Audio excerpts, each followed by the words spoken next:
Good morning, good afternoon, good evening, colleagues joining us in the room and online all over the world. My name is Nkiruka Didigu. Some of you may know me as Kiki.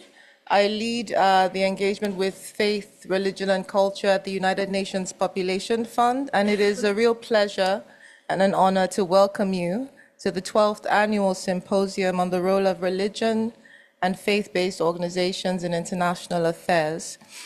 Before I move forward, I'd like to acknowledge and appreciate the sponsoring organizations of this important event: ACT Alliance, Buddhist Zuchi Foundation, the General Board of Church and Society of the United Methodist Church, the International Academy for Multicultural Cooperation, Islamic Relief USA, Milstein Center for Interreligious Dialogue, Jewish Theological Seminary, Soka Gakkai International, the Lutheran World Federation, United Relations Initiative, and the World Council of Churches. And of course, this symposium is always in close partnership with the Interagency Task Force on Religion and Sustainable Development and its Multi-Faith Advisory Council.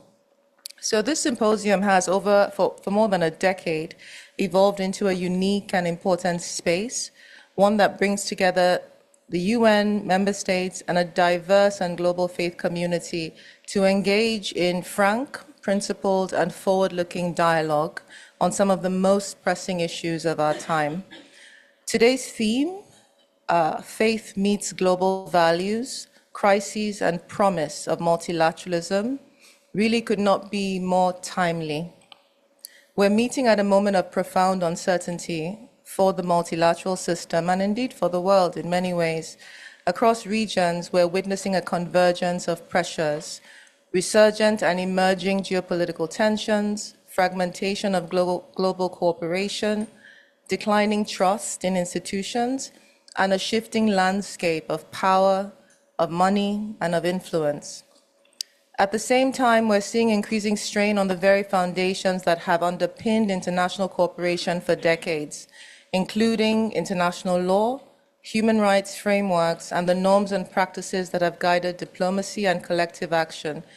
These dynamics are not abstract. They have real implications for real people and communities, especially those that are left furthest behind.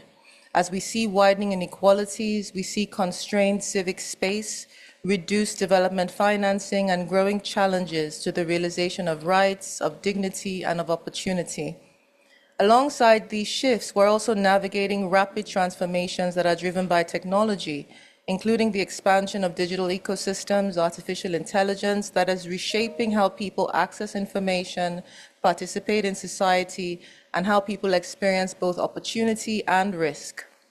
These transformations hold tremendous potential, but they also raise profound questions about equity, accountability, ethics, and the future of human-centered development. In this context, the question is not simply whether multilateralism is under strain, but how it must evolve to remain relevant, inclusive, and effective in addressing today's realities, and critically, what role different actors beyond states must play in that evolution. And this is where today's discussion becomes particularly important. Faith-based organizations, religions, faith actors are not peripheral to these dynamics. Rather, they are deeply embedded within them. You are deeply embedded within them. Across the world, faith actors shape social norms, influence values, provide services, mobilize communities, and increasingly engage in policy and advocacy spaces. Faith actors are present at the intersection of the local and the global. But at the same time, faith spaces, like all other spaces, are not immune to broader tensions that we see globally. And so, the role of faith actors in today's world is neither singular nor static. It is something that must be continuously engaged, strengthened, and at times even challenged with a view towards advancing shared values of dignity, justice, inclusion, and human rights. And today's discussion provides just the space for that, a space for constructive, pragmatic, and action-oriented dialogue. So the emphasis this year on a tri-vantage collaboration between faith-based organizations, the UN, broader member states, and other stakeholders is a recognition that meaningful progress will require more deliberate, coordinated, and sustained engagement across these various constituencies. And with that, I'm very pleased to open today's symposium and to invite my co-moderator, Peter Proove, to take us through some of the background and historical context before we move on to the fireside chat. Peter, over to you. Thank you very much, Kiki. It's a pleasure to be reunited with you as a co-moderator for this event. I very much enjoyed the experience last year. I think it was an exceptional discussion that we were able to bring together. And I'm delighted to let you know that there is, again, an enormous amount of interest in the conversation that we're having here today. Those of you in the room are accompanied by, when I last checked, nearly 450 people registered online to participate. So I welcome all the online participants as well. So it's an indication of the level of interest that we have in this conversation. Just a little bit of housekeeping. For those of you in the room, please do register your name and contact details in the registration list that I think is either on the table outside or is being circulated, one or the other, but on the table outside. And for those who are joining online via Zoom, you do have the opportunity to send questions over the chat function. Please take advantage of that. But I can't promise that we will get to all the questions. Nonetheless, do use the opportunity in case we find the time to bring some of those questions forward. And finally, we will be recording, obviously. We are recording and we are live streaming, and we will be taking pictures for the record. So please let us know if you don't want your picture taken or published. Please let one of the organizers know. So my name is Peter Proove. I'm Director for International Affairs at the World Council of Churches, based in Geneva, but quite frequently in New York, and very happy to be here again for the occasion of the annual symposium, the 12th annual symposium, which actually was initiated in 2015 at the instigation in particular of some of the faith-based partners represented here in the room. But since 2016, has been always conducted as a joint project with our UN system partners, in particular members of the UN Interagency Task Force on Religion and Sustainable Development, which gives me then the opportunity to go straight into the subject matter at hand and to introduce one of the participants in our fireside chat warm-up for this conversation. All we lack is the actual fireside. We don't have it, but just imagine it right there. And we're chatting around the fireside. So you heard the, well, let me introduce you. I think everybody knows Azza, but I'm going to give a little intro anyway. Azza Karam is the founding president and CEO of Lead Integrity, a global consultancy firm dedicated to serving the common good through the leadership, competence, and integrity of especially women professionals inspired by their faiths. She serves as a member of the Board of Trustees of International Alert, the Temple of Understanding, as well as the Royal Institute for Interfaith Studies in Amman, Jordan. She's a member of the UN Secretary-General's High-Level Advisory Board on Multilateralism, and very relevantly for our purposes, she previously served as President and CEO both of the Women's Learning Partnership and Secretary-General of the World Conference of Religions for Peace from 2019 to 2023. Prior to that, she had served for some 2 decades in the United Nations system at UNDP and UNFPA, and co-founded and chaired the UN Interagency Task Force on Religion Development, which is our key partner entity within the UN system. And this task force brings together some 20 UN system bodies, and she also took a key role in founding and convening the IATF's Multi-Faith Advisory Council. So you have a clear idea of the depth of expertise across the sector, the UN sector and the faith sector that Azza brings to the table. So we want to start with a question to you, Azza, and then Kiki can introduce Adam and bring him into the picture as well. But how do you see the current context in which we are living and working, Azza, from both your experience in the UN system, but especially from your deep knowledge of how faith interacts with the system?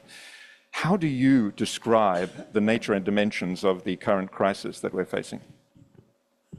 Thank you very much indeed. And just before I launch into this as briefly as I can, I would like to make two very concrete comments. One is to thank you, the Interagency Task Force, but also the World Council of Churches, Dr. Kiki, yourself, Peter, and everyone who has collaborated on this. I think these days collaboration should never be taken for granted. The fact that you've been able to sustain and grow this particular space that Dr. Levi Bautista and Dr. and Rudel Marbuena de Faria and I co-founded together many years ago. And the very first such event was actually hosted at the UN premises because the UN Interagency Task Force made sure that would be the case. And those days, you didn't have to pay too much for the rooms. So it made a big difference. It was possible to actually host this there for the first 4 years at least of this. So well done to every single one of you, and hats off and chapeau. I also think it's really important to acknowledge that precisely this kind of collaboration, coordination, co-sponsorship, co-ownership is what is missing in today's global overall context. Even within the UN system, we see tensions between different UN agencies over pretty much the same set of issues. We see resources making it extremely difficult to brand, and the fact that branding itself has become such an important part of the work, I think is a huge step backwards for all the work that we tend to do. I also think that this, just as this is a crisis of political multilateralism, i.e. governments deciding to work together, clearly that is not the case. But just as this is a crisis of the political multilateralism, i.e. partnership, this is also, to be very honest, a crisis of religious multilateralism. We see way too much branding by certain religious institutions, and I would caution us against using the terms faith actors. I don't think that that is a particularly helpful term. We are all actors in faith, of faith, and because of faith, because we all believe in something. Very few of us tend to go through life without having any faith in anything. If that's the case, we would not be alive. But we are definitely talking about the religious and multi-religious spaces, religious institutions, religious leaders, religious actors, communities who may not necessarily be even legally registered or affiliated. The realms of religion are very, very vast, but to confuse that with the realms of faith is to make a huge leap, conceptual leap into the abyss.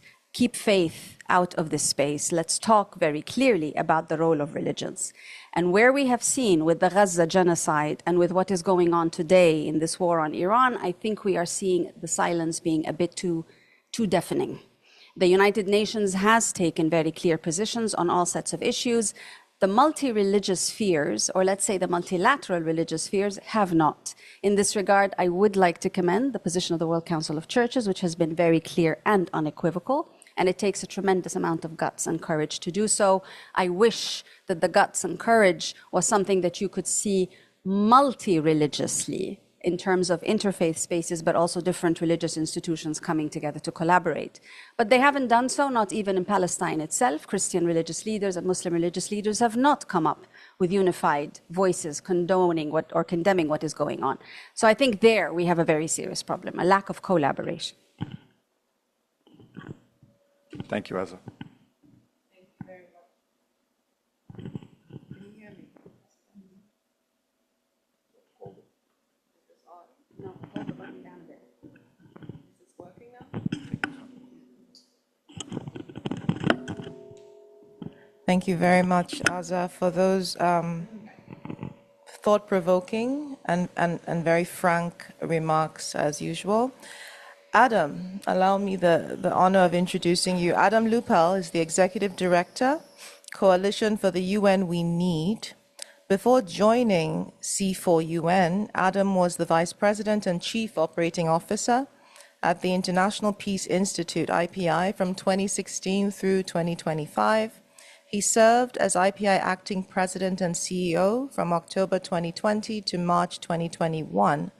Between 2014 and 2016, he was the Director of Research for the Independent Commission on Multilateralism, and in 2015, he also led IPI's support to the General Assembly mandated Lessons Learned exercise on the UN Mission for Ebola Emergency Response, working in close collaboration with the Executive Office of the Secretary General Adam, it is a pleasure and an honor to have you with us, and we'll jump right into the question we have for you. When we talk about a crisis of multilateralism, what do you see as the most significant underlying challenge at this moment, whether in terms of trust, legitimacy, effectiveness, or any other metric? Thank you so much. Really, it is a pleasure to be here. As you noted, I spent quite a fair amount of time in this building with IPI, so it's wonderful to be back in the Church Center. It's such a special space with so many fascinating actors, and we all have faith in something. I like that. Because I am not a religious-based actor, but I do have faith, and I think it's really important to have faith in this particular moment of challenges. So what? I hesitate to create a hierarchy of wrongs in the system right now, to choose one problem, because there are many, and there's the difficulties in the system have been developing for quite some time. But I think that if I were forced to sort of identify at this particular moment what is most alarming to me, it is the advance in the undermining of international law that we are seeing from very powerful places. The fact that the preeminent military power in the world has a president who quite explicitly says international law doesn't bind me. The only thing that binds me is my own moral convictions of such which are questionable, maybe, and openly discusses policies and military actions that are quite clearly would be considered war crimes, really puts us in a dangerous place. This, of course, did not start. This trend did not start in January of last year. It did not even start with in February 2022 with the invasion of Ukraine. It's something that has been coming for a long time. But I think the reason why it is so alarming is the crisis we've been talking about a crisis of multilateralism for quite some time. You mentioned that I was the director of research for the Independent Commission on Multilateralism. That was starting in 2014, and we were talking about a crisis of multilateralism at that time. And so I think we have to ask ourselves, if you're talking about a crisis that has been going on for over a decade, is it a crisis of the moment, or is it a feature of the system?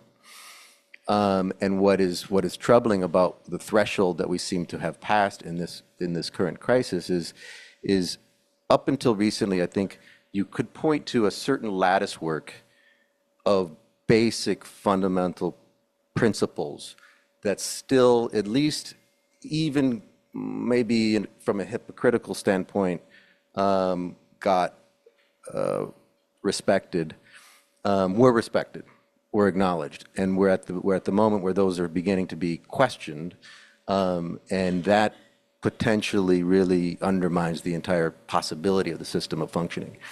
That being said, I think the diagnosis of a crisis of multilateralism, we have to be clear about sort of where the crisis sits.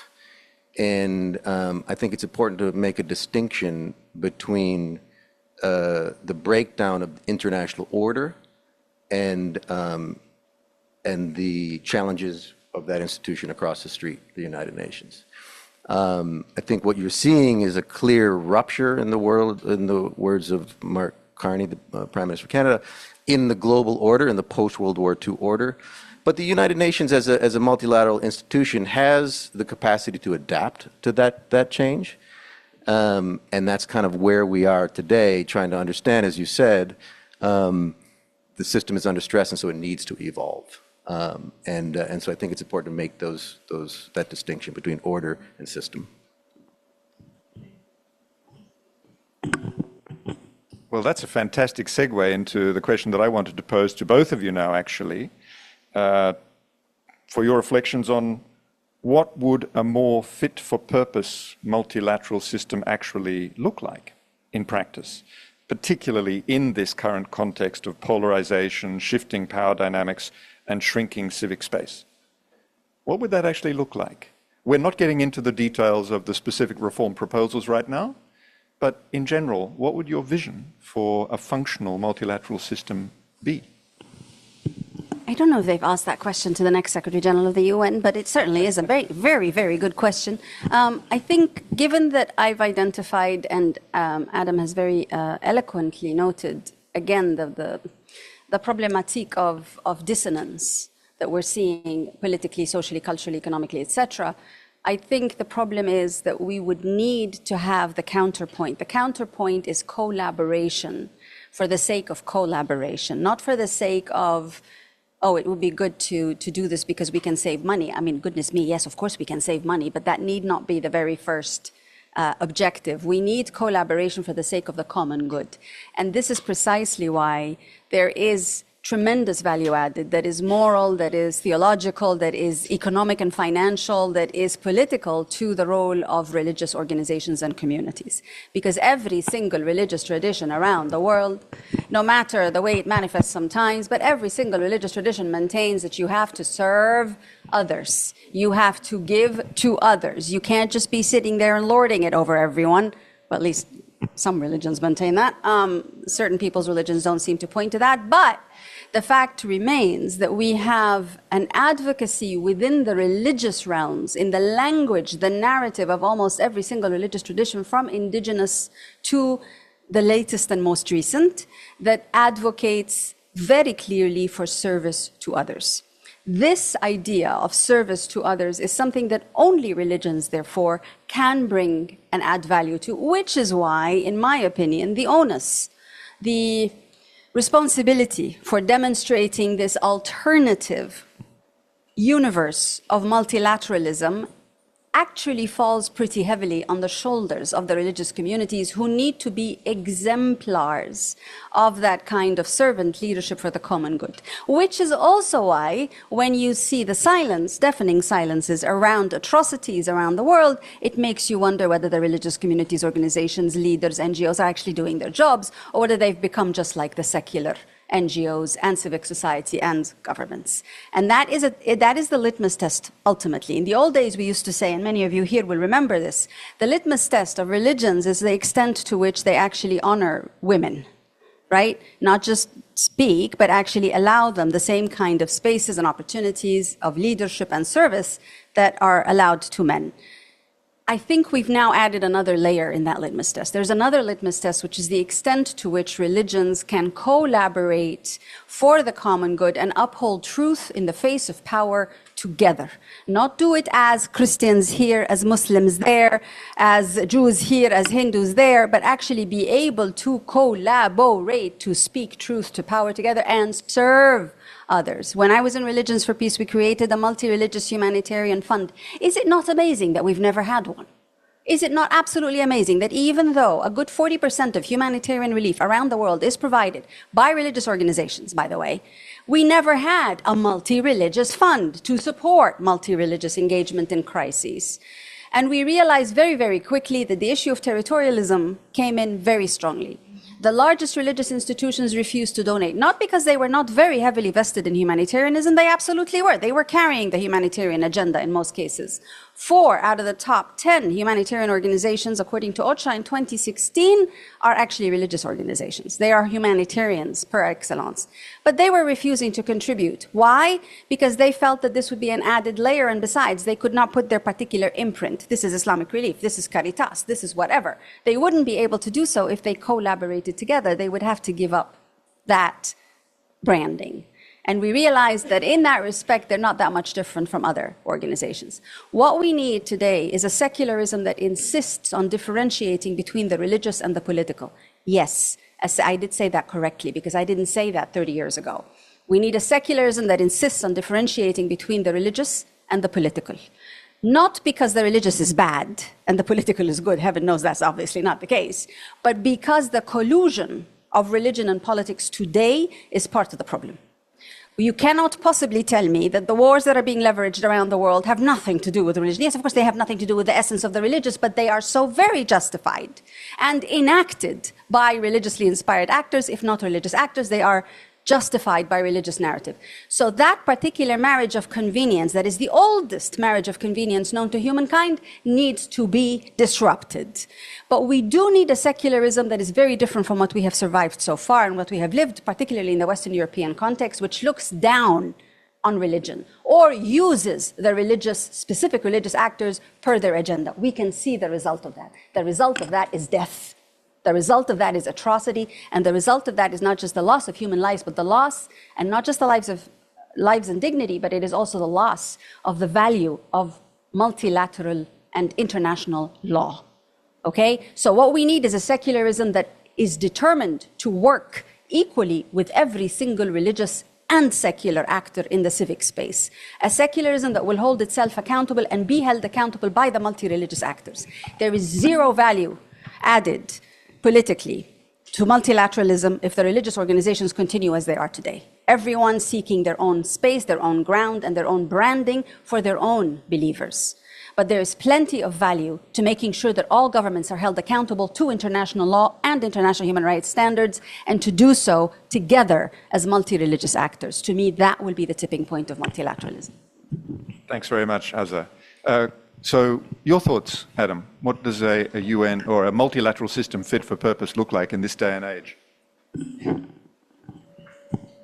Wow. I mean, I want to just sort of like break up and start having a conversation with Azza here. That was really tremendous, super fascinating, and you know, full cards on the table. I don't find myself in these kinds of conversations very often, so I'm already learned quite a bit from everyone here. So thank you. I mean, so.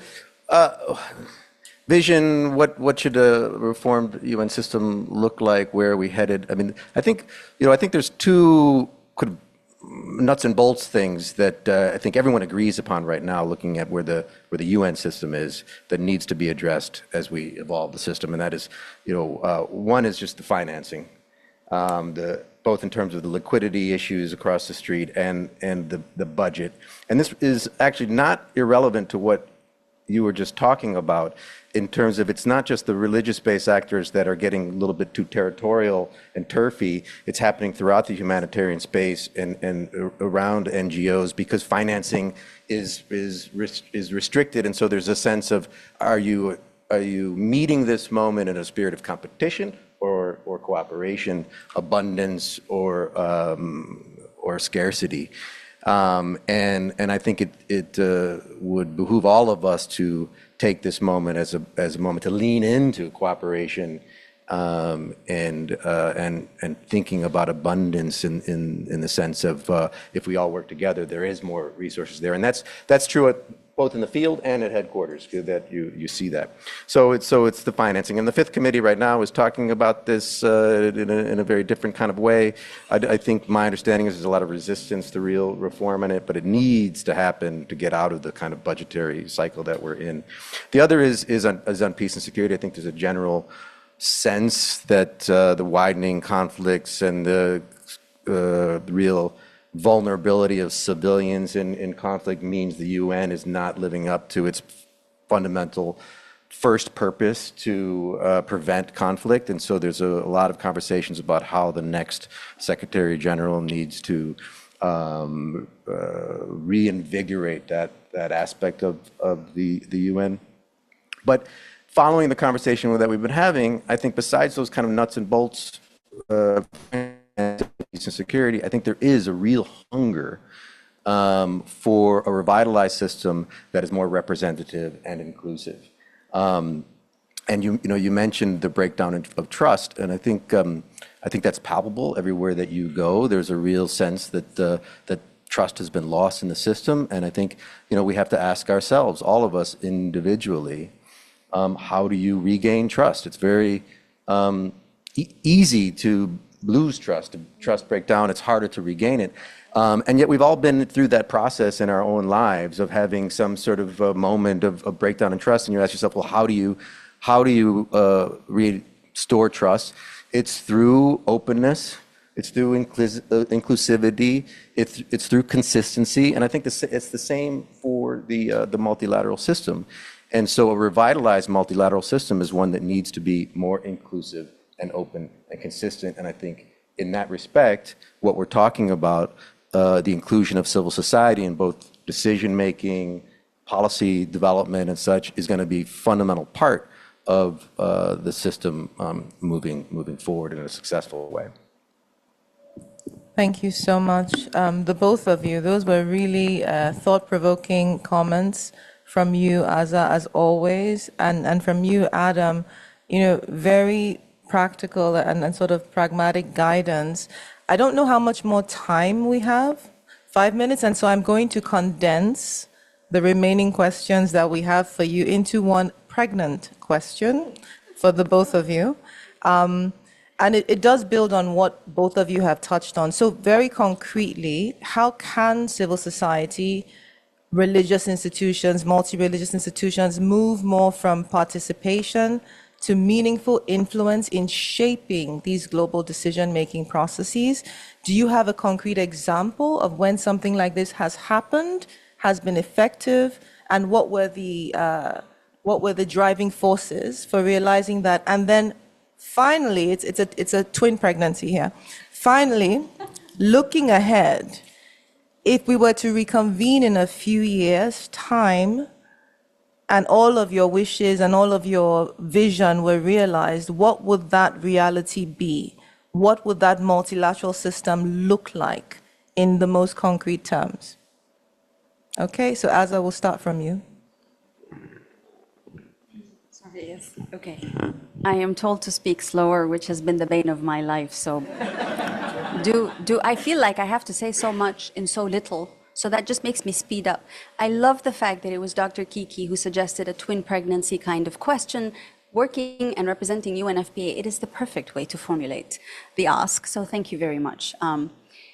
I would say two things. First of all, I think it's absolutely important to understand that to date, we have at the global level very few examples where the religious and the secular civil society sectors have come together in order to uphold a particular set of issues that then impacted on policies. We certainly have examples, but not at the global level. We see them at the national levels. We see them, for instance, on, what was the name of the campaign for debt that was... Jubilee 2000. Exactly. Jubilee 2000 was one of those remarkable examples of religious organizations coming together with other secular civil society organizations to advocate for particular policies related to global debt. There was one major absence there, which is it was all Christian organizations. As if the Christian world can save the rest of the world. I'm really sorry, guys, but it doesn't quite work like that. Okay? I know many people believe in this wholeheartedly, but the world is multi-religious. And multilateralism has to be multi-religious. You can't get one religious group, no matter how awesome they are, and unified and everything to save the world. We need to work together. Therefore, the examples on the global level do not exist as such that are multi-religious with the secular advocating for policy. Unfortunately, there are examples where this has happened to the detriment of human rights. In other words, and I think, Dr. Kiki, you know this very well, within the space of the United Nations advocacy, we see countries, nation states, who are advocating for a particular religion or who come from particular religious dominance, who come together to advocate against gender as a human rights issue, and who come together to advocate against certain women's rights within the reproductive health arena. Now, you may have different opinions about this, I'm sure you do. The point, though, is that this is not an advocacy for all human rights for all people at all times, which needs to be the penultimate measure of multilateralism and the success thereof. Human rights of all people at all times. No exceptions, no minuses, no buts. What we're seeing today does not point towards that kind of collaboration, which is for all human rights of all people at all times. What I'd like to see a few years from now, God willing, universe willing, earth willing, is that we actually do have a United Nations system which integrates the multi-religious, holds the multi-religious accountable to the very same values and fundamental principles of the United Nations Charter, and at the same time a charter that has been reviewed, revised to ensure the representativity that Adam spoke of very eloquently in order to begin to generate trust in the system. I would like to see a secular United Nations that has been rejuvenated to be inclusive, and to uphold human rights with all actors, especially nation states, but to ensure that civil society itself can be active in the accountability of the nation states in upholding human rights. That is the survival, to me, of what a United Nations system would look like. We need a United Nations that holds civil society, includes them, engages them, all of them, in order to enable them to hold the governments accountable to a human rights for all people at all times. Thank you so much, Azza. Adam, same question to you. I'll try to be real brief. Again, I mean, it was. I would just want to applaud and move on. But I mean, I think coalition building. I think you asked, what has worked in the past? I think you can see big international coalitions that have clearly had an impact. Most recently, the nuclear ban treaty, classic case of the Ottawa Treaty banning landmines, but also going back, the anti-apartheid movement. I mean, I think there are clear global evidence of broad-based global civil society having an impact. But then from the global to the local, I think civil society clearly is impactful when it is engaged as part of the community, not the civil society come from the outside and engaging with the community, but civil society as a community, and that is most clearly effective in or what I'm most familiar with is in terms of peace processes. We've been talking a bit about gender. The research is robust about including women in peace processes. Means you will have more success and have more of a chance of coming to an agreement, have an agreement lasting. That's not just because you have women at the table, it's because the women are connected with local civil society, and that's super important. If we convene in a year and we can identify success, I think we would have been successful in convincing, making the case to constituents, to member states, to the Secretariat, that it is in our collective interest to include civil society, all civil society, in policymaking and implementation and review, because when you do so, you have more accountability, more effectiveness, more efficiency when you do so. And so I think it is not just a point of principle, but one of interest as well. Absolutely brilliant, both of you. I'd like to continue, but the fire has died down, and we have to move to the next panel straight away. So we're going to take just a minute to reconfigure here and to pull the table forward and set up for the panel. I hope Levi is marshalling his people for this panel. The panel is going to be on the crisis of multilateralism, so we're still leaning into the dark perspective of the situation. But I want to remind you, just as we shift, I want to remind you, those of you who participated in last year's symposium, hands up, how many of you were here for last year's symposium? Do you remember what the weather was like at that time? We used it as a metaphor. It was grey and heavy and grim, and we used that as a metaphor for the environment we're in. Look outside today. Look outside today. It's gorgeous. Hope is dawning. Thank you very much, everybody. Thank you.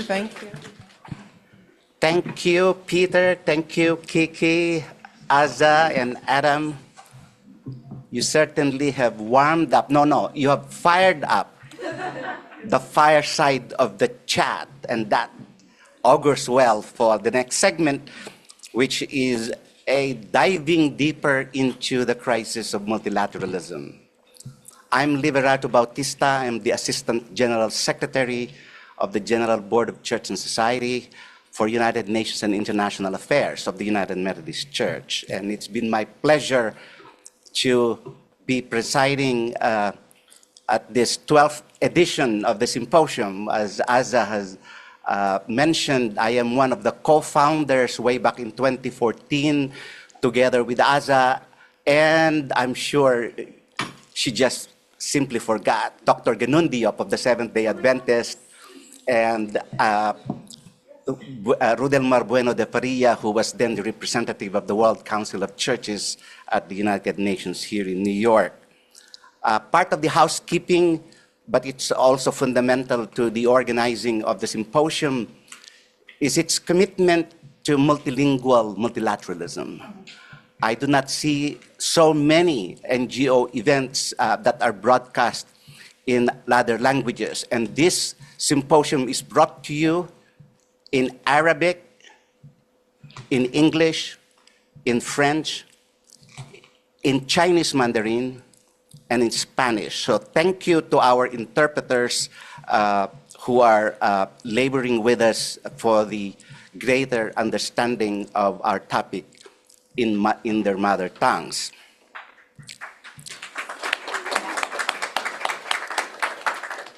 So welcome to panel A on the crisis of multilateralism.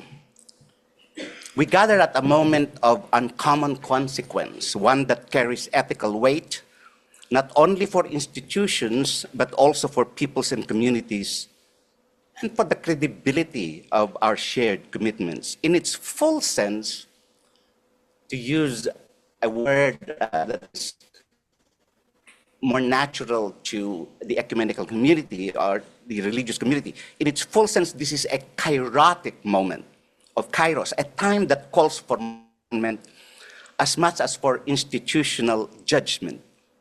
History presses on the conscience, and the future is already being shaped by what we defend, to repair, or for that matter, even to abandon. The questions before us are therefore not merely technical or procedural, and the fireside chat pointed to that. They are moral. They go to the heart of how we live together in an increasingly fragile, deeply interdependent world. The crisis facing multilateralism is neither abstract nor remote. It is evident in the lives of displaced communities, in diminished rights, in eroded trust, and in deferred hopes. The sun is shining out there, Peter, so I am, like you, very hopeful of a better tomorrow.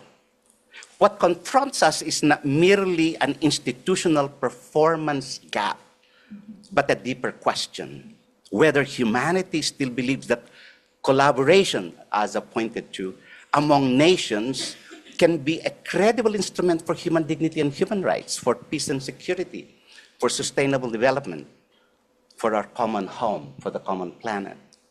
Despite its imperfections, multilateralism remains one of humanity's most courageous moral undertaking, a wager that sovereignty need not negate solidarity, that borders must not eclipse human dignity, and that our shared future can be governed by law rather than by force and by responsibility rather than the exaction of fear.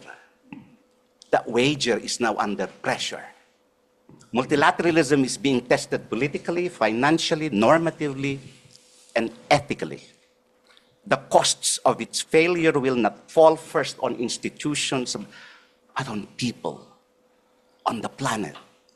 As the symposium's concept note reminds us, we are living through one of the most difficult periods of multilateral cooperation since 1945. Geopolitical fragmentation, resurgent nationalism, widening resource gaps, declining development assistance, and the redirection of public resources toward militarization are weakening the institutions that protect those that are most at risk. At the same time, the United Nations faces a liquidity crisis that threatens its mandates, its staffing, and credibility as global needs intensify. From the perspective articulated by Christian social ethicist Dr. Lester Edwin Ruiz, some iterations ago of the symposium was a speaker, this moment reflects more than institutional stress. It signals a crisis of moral imagination and democratic perception. Under pressure, the law is applied unevenly. Asa again pointed that in the fireside chat. Cooperation is fracturing, and the most affected, including migrants, and we will have a voice of migrants in the third panel, are too often treated as problems to be managed rather than as agents with knowledge to offer and the capacity to speak their own truths. From a multi-faith ethical standpoint, this is not only a governance failure, but also a crisis of deferred healing, the healing of nations and of the body politic. If that healing is to be more than rhetoric, it must be participatory. the voices of those most affected, including civil society and faith actors, as custodians of moral memory, cannot be marginalized in decisions made on their behalf. A further foundational dimension of this crisis is the sustained assault on international law itself. International law, once envisioned as a common discipline capable of disciplining power, is increasingly sidelined, if not rendered optional. That's sad. Put plainly, international law is the negotiated framework that allows contestation and cooperation to coexist under shared obligations. When duly negotiated norms are marginalized or treated as optional, the collective commitment to human dignity, planetary stewardship, and life on one planet is weakened. The United Nations Charter, if you will, is explicit on this. Without fidelity to international law, its three pillars of human dignity and human rights, peace and security, sustainable development, cannot be realized.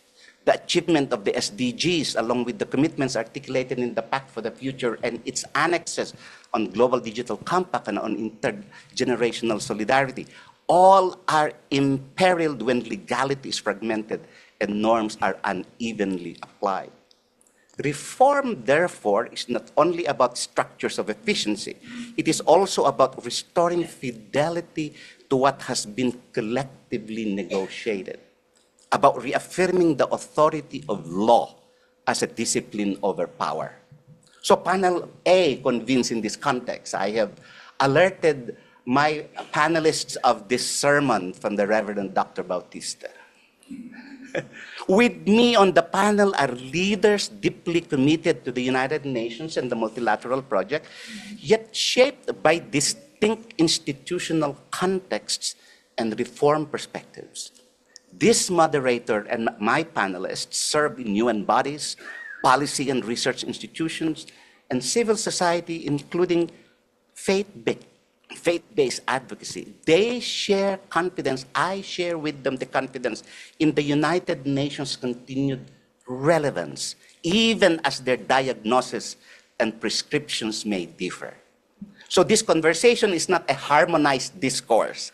It is an invitation to an honest, layered exchange held together by a shared conviction that the UN's architecture matters, must be defended against erosion, and must be renewed to remain credible, just, and life-giving amid the pull of lingering and historic inequalities and the tensions of the present moment. Against this backdrop, the work of Panel A is threefold, and I'll be asking my panelists to address this threefold task. Task one, to state what the crisis of multilateralism is, identify where multilateral cooperation is fraying and fragmenting, and explain why. The second task of the panel is to name the normative commitments that must be reaffirmed and not compromised, and to identify pathways toward renewed fidelity to international law. And third, to recover the ethical imagination needed to hold sovereignty, solidarity, and shared responsibility together in this kairotic moment, in this moment that comes and must be seized.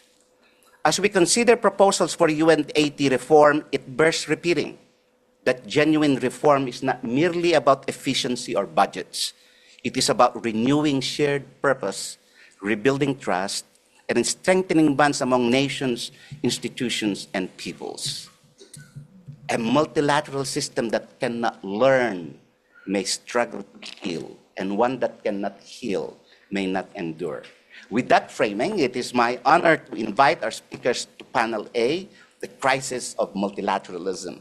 Welcome Susan Brown, welcome Mintu Pham, welcome Sofia Garcia, and welcome Augusto Lopez Claros, who is joining us online. So I have prepared three sub-themes to explore, and let's, without much further ado, let's start with sub-theme one. For those of you who have just joined us online, the full bio of all our speakers, not just for this panel, for the rest of the panels, will be on screen, will be cut and pasted in the chat box, and I will introduce my panelists with the barest minimum but the most consequential for this round of discussion. So we have Ms. Susan Brown, who is Assistant Secretary General at the United Nations and the United Nations Development Program's Assistant Administrator and Director of the Bureau of External Relations and Advocacy. Susan, your take on the first question. What is the crisis of multilateralism? Identify where multilateral cooperation is fraying and fragmenting, and why. That's an easy one. All right. Thank you for inviting me to this gathering. I'm sorry that I missed it last year. Peter invited me last year, but I was travelling, so I was very pleased that we managed to coincide this year. I think that we've got to go back a little bit to the elders if we're thinking about multilateralism and think about the UN Charter to start with. That's 80 years old, and it identified a few absolute fundamentals. So the sovereign equality of all members, the obligation to fulfill commitments in good faith, and the requirement to settle disputes peacefully and maintain international peace and security. From our point in UNDP, we're the biggest programmatic part of the United Nations. We work in 170 countries. We have a $5 billion a year budget.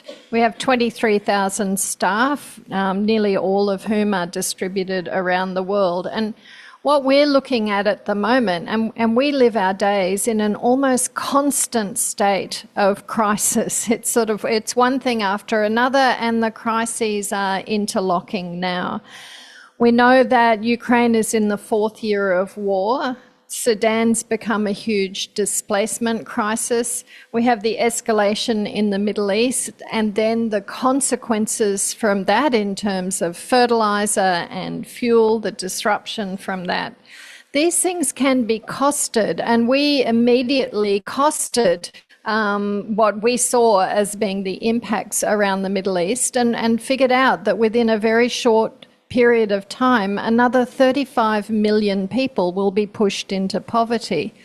And I'm sure many of you were there, as I was, in 2015, after 3 years of negotiation for the Sustainable Development Goals. And I don't know if you can cast your mind back to the hope and the release of tension and excitement that we all had when the gavel came down and we had agreed together on those goals for social protections, for environmental sustainability, and for economic growth in a fair way, for a whole set of protections. Oh, I've got a 1 minute thing. Okay, so what's underneath this? Wealth is being concentrated at an extraordinary rate, and more people are poorer for longer. There is profound unregulated greed, and this greed is being seen as a virtue. Lack of compassion is being seen as a virtue. You've only got to look at the comments if you doom scroll Twitter to see the meanness there. Political leaders are failing to regulate or to distribute wealth fairly. Religion is being weaponized in some cases. I heard Azza mention that earlier. We had norms. We had some norms and aspirations. We were coming together in multilateralism to continually express for equity with communities, individuals, and nations. And these are being eroded. Human rights are being eroded. So I think that this is playing out across the road in the watering down of language whenever countries get together to negotiate, or in simply ignoring agreements which are already there. So I think we do need to think back to the fundamentals, the shared interests that brought communities and countries together to say we have joint problems, we need to deal with them jointly, and we'll get on to more of that in the rest of the panel. Thank you, Susan. Thank you, Ms. Brown. Let's proceed then to, and I should invite Ms. Mintu Pham to respond to the same question. Min Tu is the co-founder and the chief executive officer of the Starling Institute. Min Tu is a political and policy entrepreneur, activist, and is and CEO of Starling Institute, a think do tank building on multilateral system that works. So let's hear from you, Min Tu. Thanks so much. Thanks so much. I'm so thrilled to be here, and thank you for the invitation, especially to be amongst faith leaders, especially at a time when, as we've heard earlier, there seems to be a fraying and disintegration of some of the fundamental moral principles that we think the international system should be grounded in. But to this question about what is the source of the crisis of multilateralism, and I think for some of you who know me, I often take a slightly different stance on things that is grounded in evidence and history and how we really should take a clear-eyed look at the world. And so just to drawing off of the end of the last panel about the sun being out as opposed to last year, I think there actually is a lot of hope. I would encourage you to not only buy into this narrative of multilateralism is dead or that it is in such crisis that it is unfixable. Because in fact, right now you see a lot of green shoots and dynamism in multilateral cooperation. And I'll give a few examples right now. What you're seeing is just in the last year, including in this current political environment, you saw the pandemic accord being agreed last year. This was the agreement that was 3 years in the making, where governments were trying to figure out how do they work together to respond to the next pandemic after the devastation of COVID.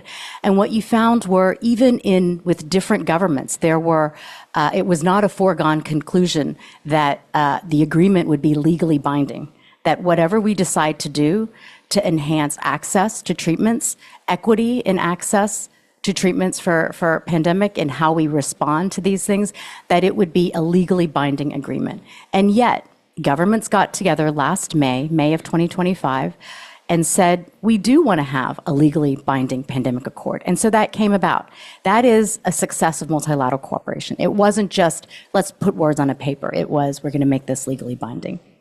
Just after that, you had the financing for development negotiations, and this is 10 years after the last one. This is essentially a global agreement on how governments will work together to finance the sustainable development goals. Now, obviously, as you've heard, the SDGs we're not making as much progress as we would like to see. But we really can't do that unless there is an agreement on financing. And last year, despite all odds, governments said we're going to demonstrate that the global south and developing countries are going to assert their power back and agree on how we finance the SDGs. That was not a guaranteed conclusion. And then you also just recently had the High Seas Treaty. This is how you govern the oceans. That just came into force. There are a lot of green shoots. And then just looking geopolitically, the global south is not letting what is happening now laying down. They are stepping up and they're saying, we want to assert our voice. We actually have a voice. We're going to use the numbers. We have the numbers, especially in the United Nations, 193 governments.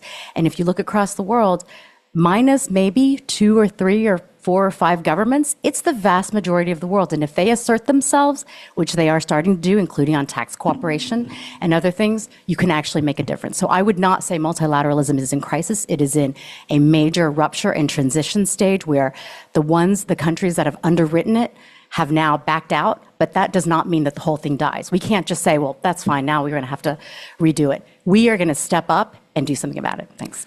Thank you, Ms. Pham. Thank you, Min Tu. Thank you indeed. I now invite Mr. Augusto Lopez Claros, who I think is joining us from Argentina or probably some other place, to respond to the same question. Mr. Lopez Claros is the chair and executive director of the Global Governance Forum. Again, for those joining us online, their bio is put on chat and flashed on screen for the in-person participants. State what the crisis of multilateralism is, where it is fragmenting and fraying, and why. Augusto, your take. Thank you. I want to follow up on the comments made by Min Fu. But perhaps before I tell you why the glass is half full, I want to say a little bit about why the glass is half empty. I don't think that there is any doubt in my mind that there is a crisis of multilateralism. Let me give you a kind of a few aspects or dimensions. I think it's certainly a political crisis. There is lack of agreement on fundamental questions among some of the major members of the UN. There is a return to a great power rivalry. We are in the middle of an arms race. I don't think that can be denied. There is complete paralysis in the Security Council. That also is widely acknowledged. The crisis is also functional. The institutions that we have are struggling to deliver on their mandates, whether we talk about climate, whether we talk about peace and security, whether we talk about financial stability, which is the mandate of the IMF. We had the 2008-2009 global financial crisis, which surprised everybody. The crisis is also financial. I don't need to remind you that the UN budget is puny, that if you take out voluntary earmark contributions, which are outside of the UN budget, they are not approved by the General Assembly, and you don't have very much left. You have a few billion dollars at a time when, of course, the UN is being called upon to do more and more.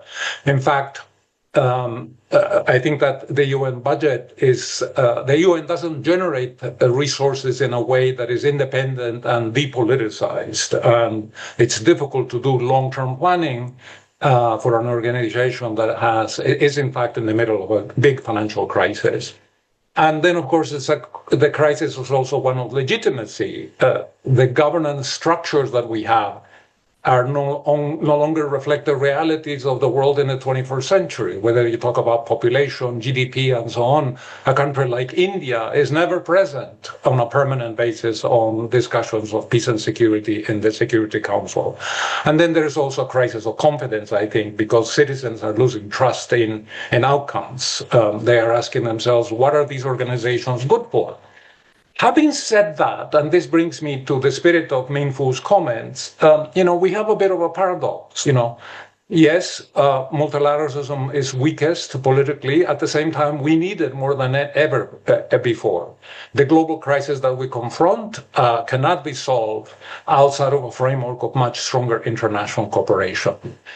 Now, I derive a little bit of hope from sort of historical insights. The League of Nations came into creation in the wake of World War I.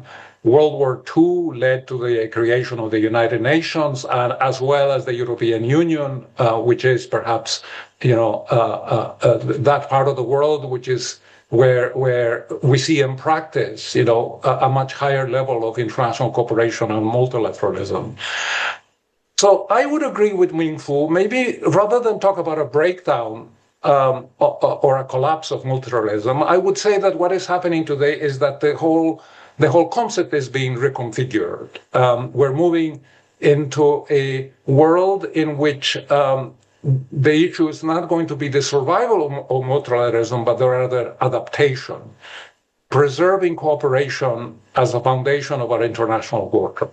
So multilateralism is not failing us because it is unnecessary. I think rather it's faltering precisely because we have not yet adapted it to the world that we now live in.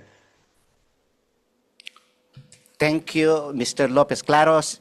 Thank you, Augusto, for your insights. I now invite Ms. Sofia Garcia to respond. Sofia is Director of Advocacy and Partnerships of Article 109. Their bio will be in chat and is also being flashed on screen. Sofia.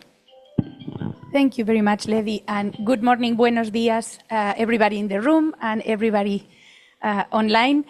A lot has been said, so I'm going to focus my answer on the why more than on describing again. I can only support what Augusto and the previous panelists have already said, and I'm going to try to come with the why in order to then the next step be the how do we solve it, not to put more clouds on this sunny day. I'll highlight three key aspects. I think, and Augusto has just pointed to that, is that while the principles stand and the spirit of the body or the organization that embodies multilateralism, which is the UN, stands, the structures that uphold it are outdated, right? And it's normal. Things evolve, and we need to evolve with it, and we need to help them evolve. The Charter responded very well, and I think there is no doubt in the room of how much the UN and the Charter have done for humanity. But it responded to the context of 1945, and we are not in 1945 anymore. Right? Geopolitics have changed, societies have changed, the way we think, we communicate, we participate, and so much more have changed. So we need to make the Charter relevant to the needs and the threats to humanity of today, which are very different and unfortunately diverse and stronger as before, stronger than before. To the challenges of today, to the threats of humanity of today. And we need to empower the UN through its charter to address these issues. And I think part of that crisis of legitimacy that we have talked about and crisis of credibility is because people feels this organization doesn't respond to my fears and my threats and my problems today. And we can do that. The second is that there is a crisis of ownership as well. You said, Levi, that we need to do this as a collectively negotiated exercise. Only barely a fourth of the members today drafted the Charter and had a voice on how the Charter looks like. 4 African countries were present in San Francisco in 1945. And it doesn't mean that because you didn't design it, you cannot own it and you cannot contribute to it and benefit for it. But once in a while, we should bring everybody back to the table. And that's what, for me, kairotic moment means, right? Bring to the table and hear more voices and hear more needs and recognize that things have evolved. Another fact is that only 1/8 of the world's population is represented in the countries of the Security Council. And they take decisions that affect us all, right? And of that 1/8, there is one of the P5 that is very, very big, right? And then key as well is that, and I was very happy to see is a running theme in your concept note, is that civil society is excluded from having a real voice beyond tokenistic statements at the UN. We are doing much better than we did in 1945, but technology today and the way people communicate today allows for much more, for really bringing the voices from the local level to be at the table. The consequence of people being excluded from having a say or having even knowledge about the UN is that when country X, pick your own, cuts budget for development, people don't complain. We don't see mobilizations in the street. We don't see religious communities or civil society communities, except the very technical ones that get their bread from those donations, complaining, and they publish some articles, and that's it. And when a group of countries or a country violates international law, we don't see people on the streets.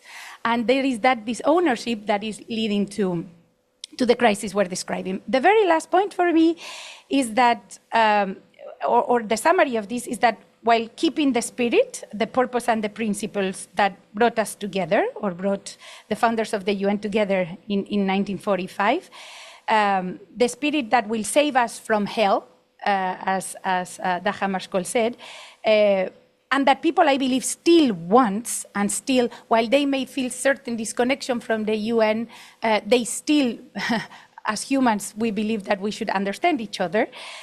We need to update the way we operate it, and we need to do it collectively. Thank you, Sophia. That's a good quote from Doug Hammarskjöld. The United Nations is not designed to bring us to heaven, but to keep us from going to hell. Let me try this. We cannot recover time, but we've actually spilled over, so not to deny panel B and panel C their time.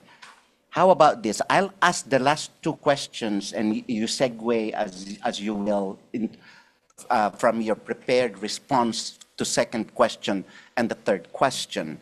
The second question, or that second sub-theme of our panel was the naming of the normative commitments that must be reaffirmed and not compromised, and identify pathways toward renewed fidelity to international law, which is not unlike the third and last sub-theme, which is naming the normative commitments that must be reaffirmed and not compromised, and identify No, I'm sorry. I repeated myself there. The third, I should say, has to do with how do we recover ethical imagination then, so that we are able indeed to seize that kairos moment, that moment that is altogether different from the chronology of events, but settings and situations and visions that we insert in that chronology to seize that moment. That's the kairos moment.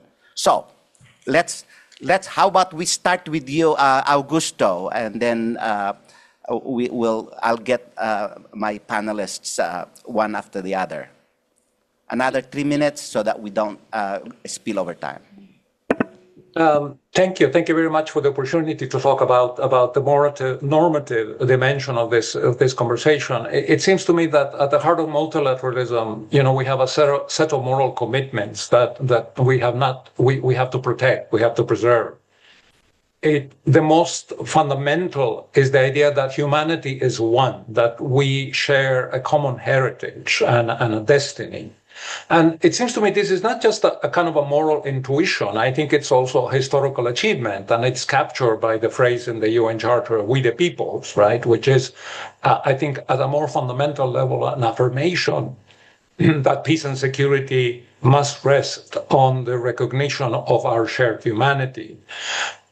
In fact, in 1948, the Universal Declaration also expanded this vision, affirming that all human rights all human beings are born free and equal in dignity and in rights. And you are, of course, familiar with the contents of the Universal Declaration, the respect for human dignity and human rights, the equality of under the law, and so on. In fact, Susan already in her initial remarks referred to some of the sort of moral commitments that are embedded both in the Declaration and in the UN Charter: the peaceful settlement of disputes, the rejection of force, except under collective legal authority, the responsibility to promote well-being for all peoples, and so on. So, but it seems to me reaffirmation is not enough. We have to also restore fidelity to these principles. In other words, we need to narrow the gap between what states proclaim on the one hand and what they practice. For me, this is going to be the great challenge of the 21st century in the area of international cooperation. We have to get away from situations where, to give you a couple of examples, Iran and Afghanistan, because they are members of the UN, they are committed to the principle of gender equality. And yet we know that in these countries there is widespread discrimination against women. Women are second-class citizens. And in the specific case of Iran, another one of these glaring gaps is the persecution of religious minorities. The Baha'i community in Iran is persecuted in a very, very cruel way. So for me, this question ultimately rests on we need to strengthen institutions so that international law is not optional, that in fact it is binding in reality. It means ensuring that the rules apply to all, not selectively, not conditionally. And it means also addressing structural inequalities and inequities that undermine legitimacy. And for me, the veto, it's just not a feature that has turned the Security Council into a fully dysfunctional body. It also it embodies a principle which is really cannot be defended in terms of moral considerations. If the system is to be perceived as unfair, I think its norms will not command loyalty. In fact, I think the organizations of multilateralism will be sabotaged when there is this perception of unfairness. So, to conclude, I would say that if international law is to guide the world, it must be trusted. And if it is to be trusted, it must be applied with fairness, with consistency, with moral courage. This, to me, is going to be the great challenge for us in the 21st century. to steer gradually away from just the statement of principles, what Amartya Sen used to call heartwarming sentiments, and to move in a world in which some of these ideas actually become lived realities for people. They are tangible. They're not just abstract notions. Thank you, Mr. Augusto Lopez Claros. Thank you indeed for your insightful contribution to an otherwise multifaceted and multi-layered, very complex topic. I now call on Mintu Pham. Mintu, your take on those two questions, maybe something that you can as well contribute, is that you're in fact a lifelong follower of the Buddhist monk and great teacher Thich Nhat Hanh. Great, thanks so much. This is when your worlds collide and you have a professional world and then you're asked to bring in something that's very personal to you. So as you mentioned, my family's Vietnamese. I came to this country as a refugee, and in Vietnam, a spiritual leader that my family has worked with and in fact has been very much a part of the practice is Thich Nhat Hanh and engaged Buddhism. And I very much bring that to everything that I do. And what is one of the fundamental principles of Buddhism? It's interdependence. And so we're here just across the street from the UN. It's too bad the windows are not open. It would be too hot in this room, but there is a direct line of sight into the General Assembly and the UN right behind us right here. And this is really the pinnacle of interdependence, where governments, civil society, activists, people around the world, we the peoples, come together to try to figure out how do we exist on this planet, coexist on this planet together. So this is really the pinnacle. And I think there's no disagreement that we are in a moment of rupture or a moment of pretty dramatic change. I'm not denying the geopolitics are very, very difficult. What I'm saying is that you cannot let cynicism define what you do next. We have to let hope reign here, because interdependence is a fact of life. I can't sit here without knowing that all of you, all of us are interconnected. So what does that mean? How does that then play out? Right now we have a crisis in trust. And when people and governments don't trust one another, of course you're going to see this. And what you're seeing is the fraying or forces trying to pull us apart, where the fact of life is that we are interdependent. So how do we pull that together? Multilateral cooperation, international cooperation, working together cannot exist without a shared sense of values, a shared sense of why we're here together and how do we approach one another, how do we interact with one another. That is embedded, thankfully, in the UN Charter, principles that Susan laid out at the very start. No matter what philosophical tradition or religious tradition you come from, no matter what culture you come from or language you speak, the principles of how we cooperate with one another are in the Charter. That is absolutely critical. And what does that mean? That is the bedrock document that lays out international law. It is how we are supposed to treat one another. Governments are supposed to treat one another, we the peoples. And yet, over the last few years, whenever they've tried to, in a UN document, put back in the document, any document, we the peoples, it has not been agreed. So right now, there is that fundamental sense of mistrust. So how do we go back to that? I would love to see a faith for the rule of law coalition or something like that. Come up with a good name for this. But what you're seeing is not a questioning of international law. We know that the prohibition on the use of force is really important. We are seeing violations of that over the last few years, but it doesn't mean that the law itself of the prohibition on the use of force needs to be thrown out. It doesn't mean that the ones who are perpetrating the use of force should then be rewriting those laws. In fact, what you need to see are everyone else in the world with the moral authority and using your moral entrepreneurship. That's what this community is so great at.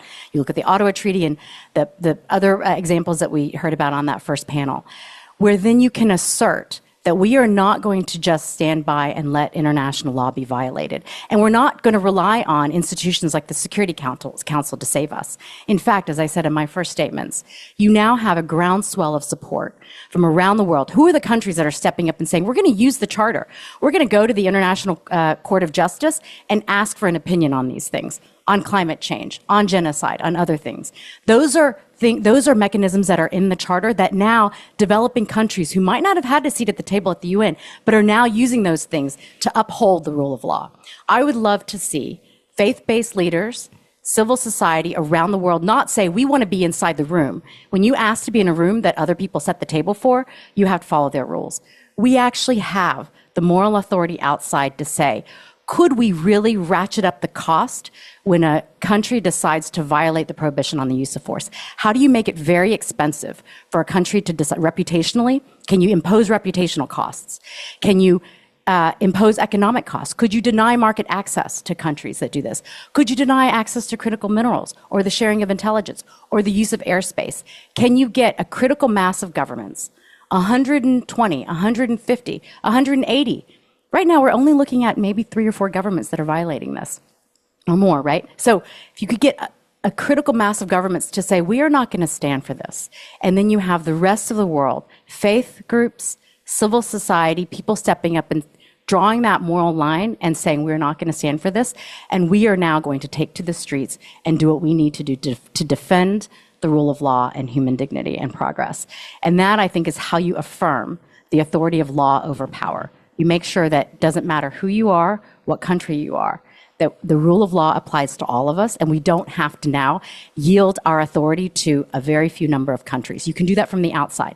That does not take rewriting of the Charter. It takes activism. It takes coalition building, uniting, organizing, and doing the hard work of building the coalitions, laying out what you want to do, and then defending it so that then they have to come to us. What was the difference between the League of Nations and the Charter? The League of Nations was everyone else in the world saying, we want to do this, but they had to find a way to bind the great powers to the rules that they made.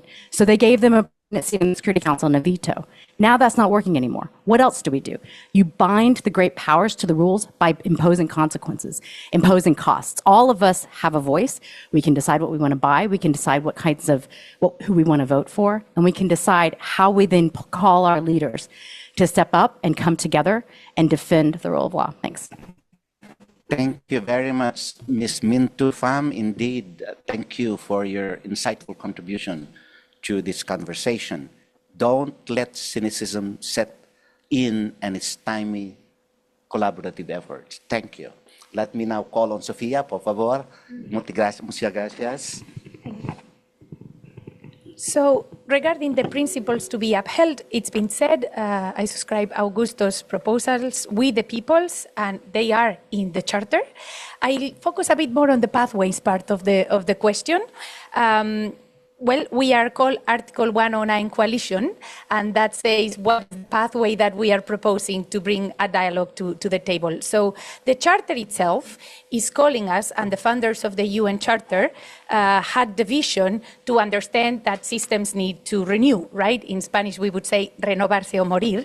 That's the kairos of the moment, right? And they included in the Charter a pretty unknown, or until now pretty unknown, article which is Article 109. And Article 109 recognizes that we need to review the system in order to adapt it to the times. I will not go into the technical details, but basically it allows 2/3 of the General Assembly to call for a conference to review how we operate.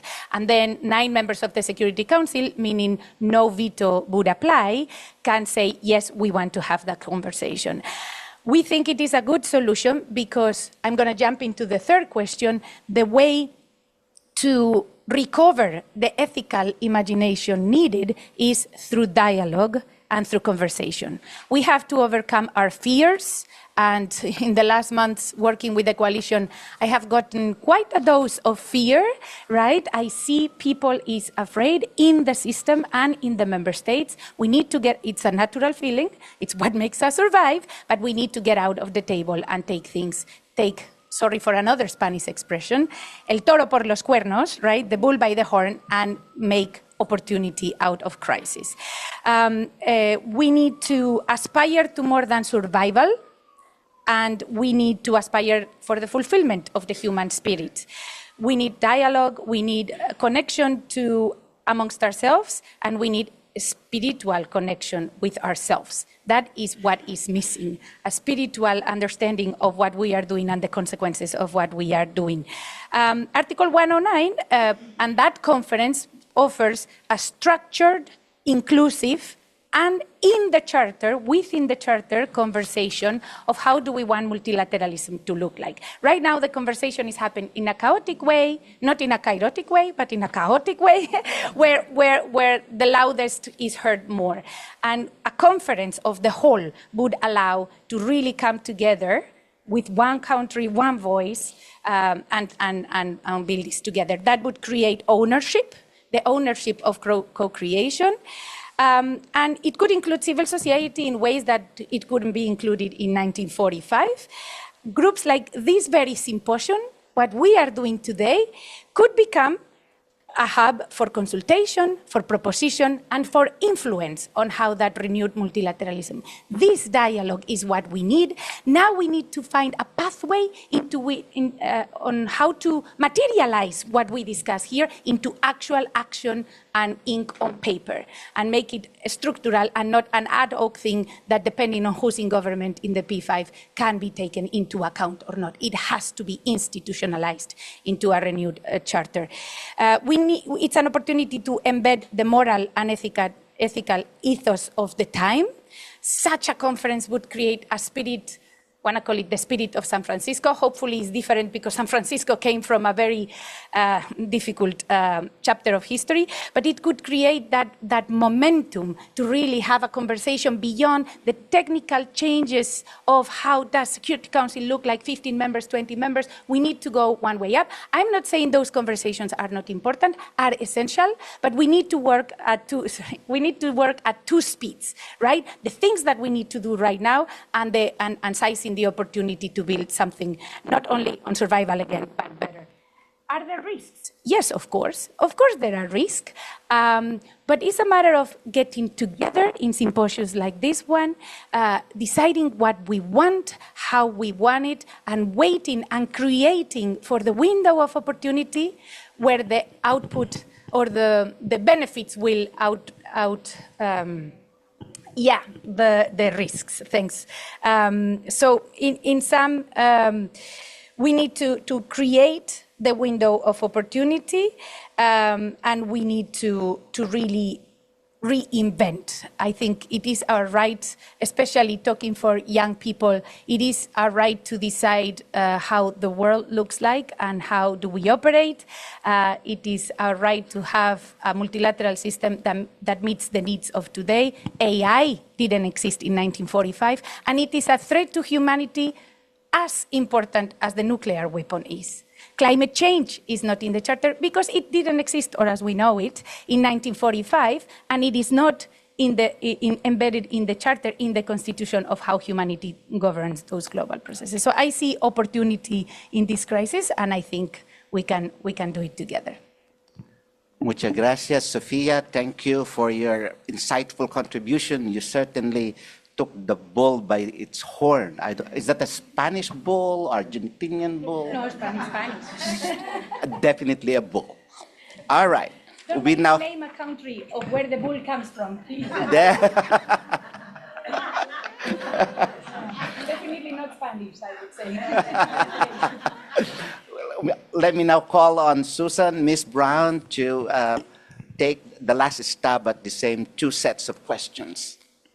Thanks. And I actually feel like it should have been Sophia who ends this because she had the optimistic view. I think, speaking personally, I agree on the aspirations that you're putting forward, the pieces that weren't there. What I don't see at the moment is the political pathway to that. Because in the end, it's 193 states and decision makers. And I, like many of you, are the victim of many late nights and overnights where countries are arguing about a comma or changing words so that they don't bind them as much. So there's still plenty of aspiration to be found and commitment and determination. But what I don't see is the momentum for the political ripeness to open up something and get in all the good stuff. And I'm one of those who's a little bit afraid of the bad stuff that we might end up with, but there are many people who'll be involved in this conversation.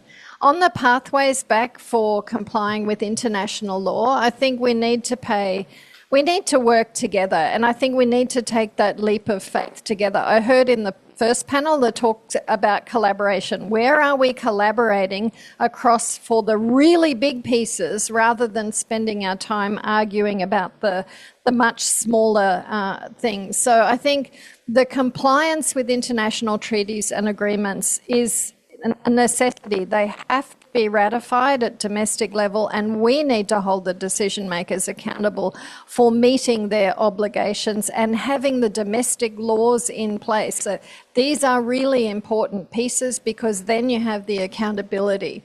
It's about then creating the policy architecture in governments underneath to express those laws, whether it's about gender equity or whether it's about renewable energy or whether it's about various aspects of human rights. These things have to be expressed in domestic law, and you need the accountabilities for those.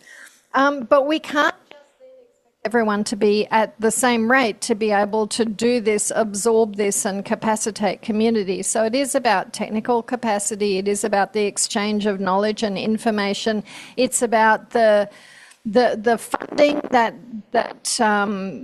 many countries need to do this. Now, I'll make a couple of quick points there. One is, an often overlooked fact is that many countries are investing in their own domestic resource mobilisation so that they have a tax base for social protections, for environmental sustainability, for economic growth. With UNDP, a quarter of our budget, so 1.25 billion a year, comes from the global majority who are wanting to invest in their own services, protections, laws and change. So I think that's one thing. A second thing that has been really concerning in the last year when the ODA was cut so dramatically by a number of governments, I think there's two things about that. One is, 1 minute already? One is that the UN80 conversation is about budgets, efficiencies and bean counting. It is not about the strategic need that we have for a United Nations where we all work together for the future. There is no strategic conversation happening. It is a funding conversation.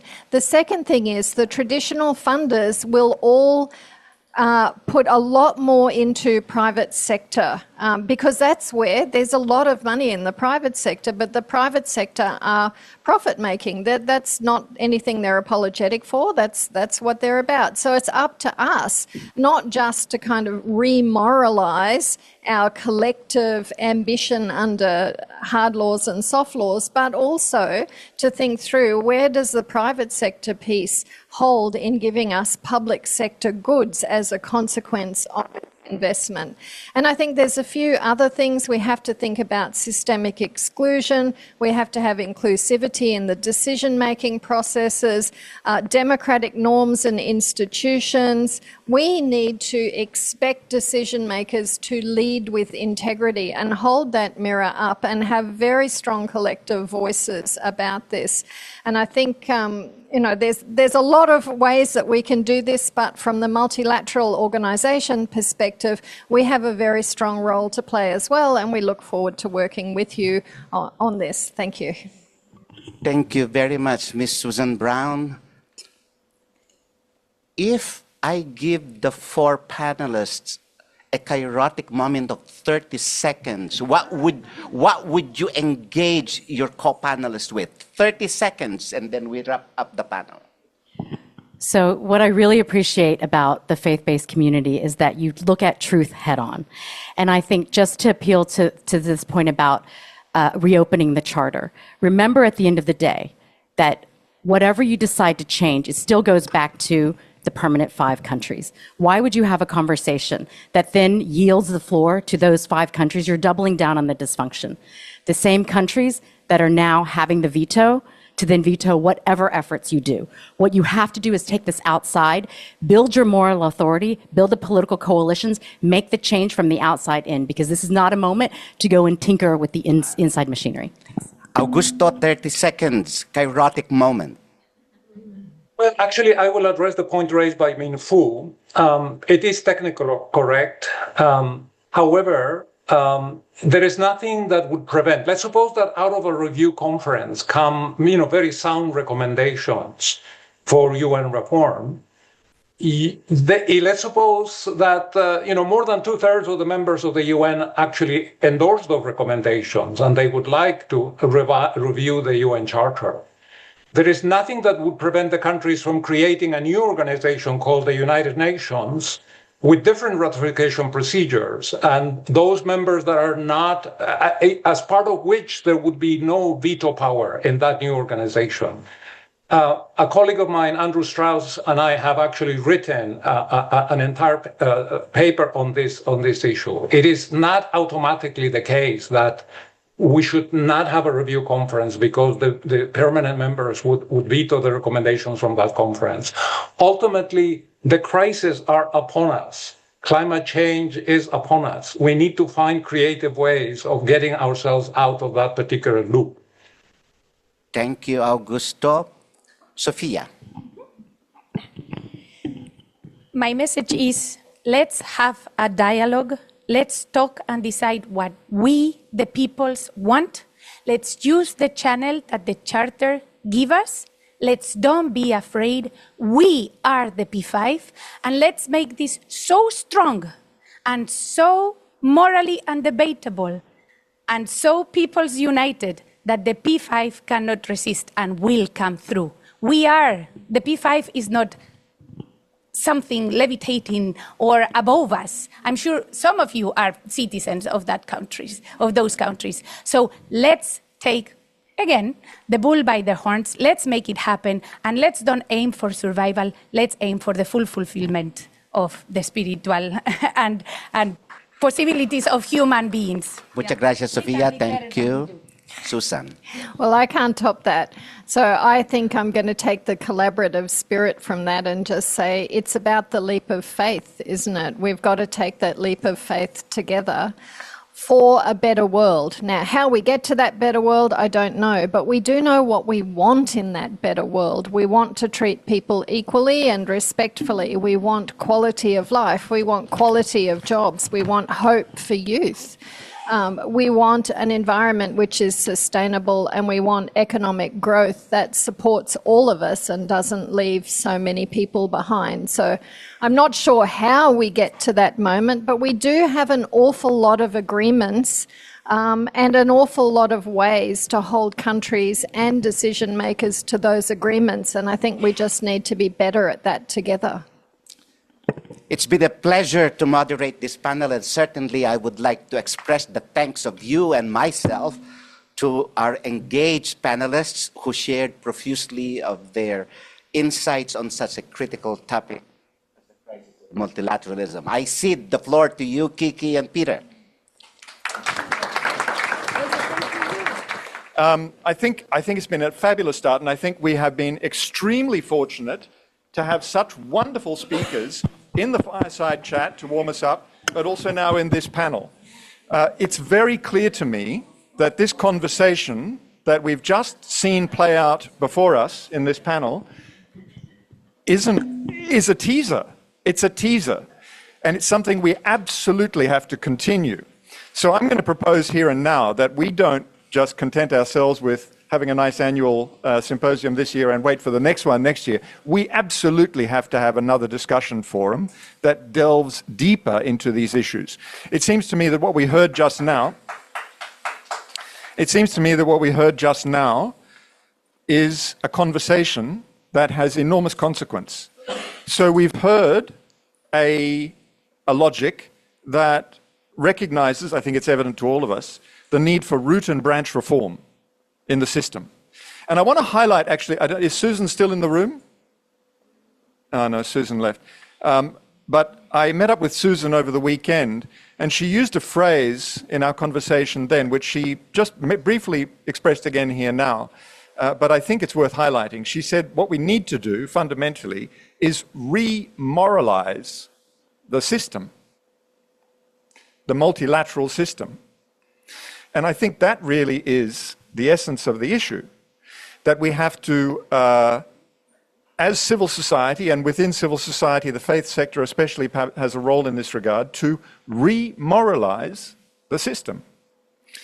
So that's the big picture issue. But I'm hearing also an interesting dialogue between making a better job of utilizing the system as it is, the instruments that we have, the lack of and addressing the lack of compliance with the Charter as it stands, and that there's a lot more we could do with that instrument that hasn't been done. But also opportunities for digging into it and reforming it and so forth. And I'm not forcing a conclusion one way or the other, but I just think this is a fascinating dialogue that we have to engage in more. What do you think, Kiki? Honestly, I couldn't agree more. It was really, really thought-provoking. And I think, you know, in the opening, we talked about this being a space for honest, pragmatic conversation. And you can see that people are genuinely expressing views that may not always align, but there's a convergence that's emerging naturally, and that's wonderful. Themes like collaboration, we heard that over and over again. As I mentioned, a multi-religious multilateralism. I wrote that down. I thought that that was a powerful way to think about what multilateralism could become. And it aligns with Susan Brown's words about, what did you call it, Peter? Remoralizing multilateralism. I think what remains to be unpacked is the how, right? And that will take us into some of the conversation we're having in the next session around responding to the changing context and the UNAT. It will be fascinating to see how we can actually take some of the ideas and the positions and the visions that is emerging in these conversations into what's happening across the street. You know, I wonder about the political challenges that we're faced with when it comes to the positions of the varying countries. And I also wonder, to what extent can the various religious institutions, multi-religious institutions, work at country level with their governments ahead of processes happening at the UN, so that there's a stronger spirit of dialogue when countries converge, be it in New York or Geneva.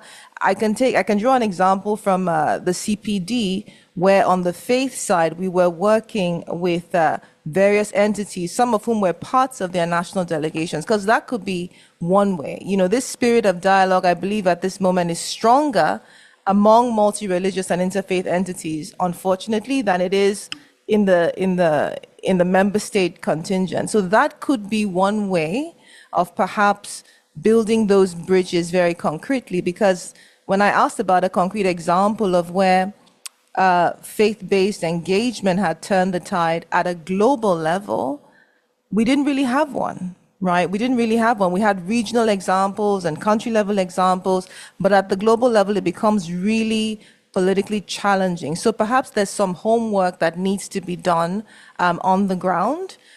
You know, I think these sorts of spaces are critical, but what is even more critical is taking the lessons and the knowledge here and converting those into actions and into solutions, so that we actually see change that we can engineer. And so with that, I think... Yeah, we're going to move into the next panel, and they're lined up ready to go. I just want to remind the online audience that we do want to solicit your questions and comments. I've seen a couple of them come in, but not so much yet. So we're going to hold that for the next break. And I think Kiki and I will try and respond to some of those questions as they come in. So please do send them in. And I'm told that better to use the Q&A function rather than the chat function per se. So please do that, online audience. And then I just want to wrap up this reflection by saying many of you who know me will be aware that I'm fond of saying every crisis is an opportunity. Well, we've, in this last panel, heard a frank recognition of the nature of the crisis, but also allusions to the enormity of the opportunity. Mm-hmm. We have a huge opportunity in this moment. So let's grasp it. Next panel. Good morning, everybody. And here we are, the long waited for panel 3 that builds, of course, on the conversation, very intriguing and very stimulating conversation of the fireside talk. And honestly, with the heat coming from outside, it seems like we really have a fire in this room. So building on the fire talk and also building on the very stimulating conversation in panel one, I think we heard a lot of things. I'm not going to go and summarize, and I think I will just begin with providing some comments on very important key points that I wanted to take with us in this panel. And starting with the celebrating a birthday. So this birthday is the birthday of this symposium. And we heard from my colleague who was talking about the twin pregnancy. And I would like to say that as a mom of 3, I know that birthdays are very important. So we are celebrating this 11th birthday of this symposium. And I have to be very proud. I am very proud to say that I was here in the first one. So this is a shared baby that we are growing together. We are raising together, and a shared baby that we have, we are raising on the principle of human dignity for all without discrimination, everywhere, anytime. Second point that I would like to highlight, building on the comments of the previous panel, the crisis of multilateralism.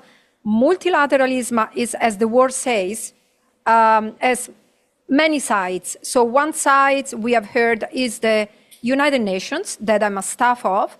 I work with the United Nations for over 20 years, but it has also many other sides. We heard the civil society, the role of civil society, how and whether it's included in the discussion of multilateralism. Member states, we heard from the previous panel the need of a political path into evolving into a new generation of multilateralism. So without member states, I can tell you, as a UN staff, and I'm sure that colleagues can agree with me, it's going to be difficult. So we need to think about how to include member states, or the majority of member states, if we can, into progressing into this new generation of multilateralism. I also would like to emphasize a point that has not been raised, and I would like to raise it here. So the crisis of prevention. The crisis of prevention. I think it's clear to me and to many of us that not only the United Nations, but the multilateral system, and that's why we are also, quote unquote, failing, is that because we are not being investing too much recently, in recent years, on preventing crisis, on preventing conflicts. You know, we know very well there is a huge amount of literature saying that it's when we prevent that we can really save lives. Intervening means that we have already lost lives. So I think it's a way of reflecting also in this current panel how we can go back to the core of the charter, that based on the scourge of 2 world wars, we can really revalue prevention as it's supposed to be valued in our multilateral system. I think we have an opportunity. I think we are all following with a lot of interest the debate with the candidates of the new Secretary General. There is an opportunity there. At least I have never seen the participation of civil society really so present in these debates, next to member states, asking super relevant questions at the same time of member states. So inclusion, yes, it's important, but it's already happening. So just I wanted to frame with a couple of comments. We have an amazing set of speakers here. We have 2 online, Mr. Ketan Patel, who is the chairman of the Force for Good Foundation. We have also online Lani Anaya Jimenez, program advisor for Latin America and the Middle East at the Church of Sweden. We have in person here Snap Mabanta, who is the program director of the Ecumenical Education and Nurture of the National Council of Churches in the Philippines. And then we have here in presence also Daniela Vargas, who is a colleague from the UN, Program Management Officer at the UN Secretary General Executive Office.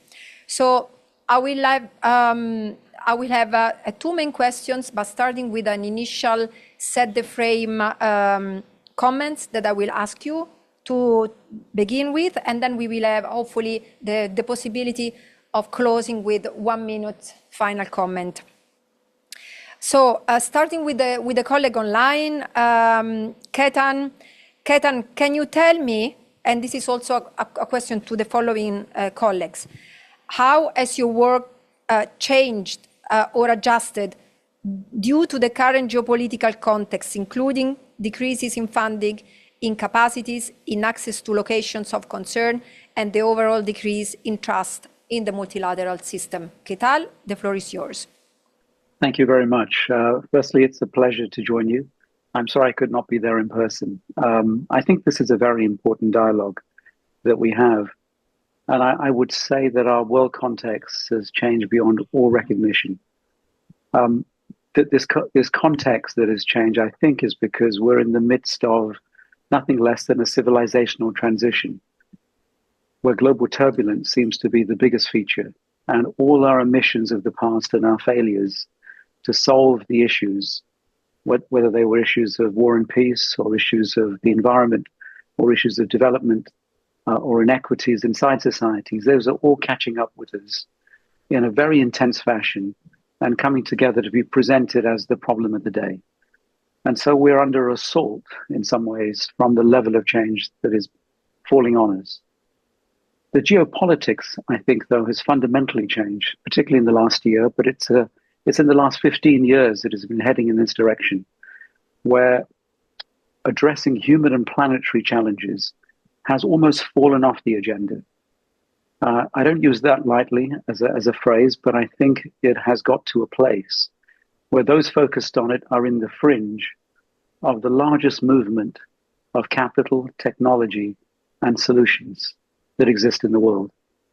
And it's a time when might feels that it should exercise its might.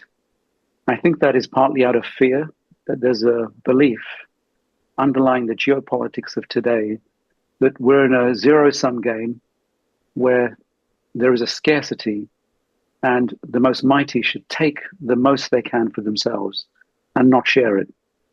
And so power, technology, capital are being used for the benefit of a subgroup, not for the whole. And it is an unusual time, therefore, because in this massive shift, where probably every issue on the planet could be solved, because we're making breakthroughs in science and technology, and we're so interconnected, we seem to be choosing conflict and rivalry and war. So I set that as a backdrop because I think it's a very serious time where we could end up in another conflict which goes outside of the boundaries of any region. And we seem to be headed today in that direction.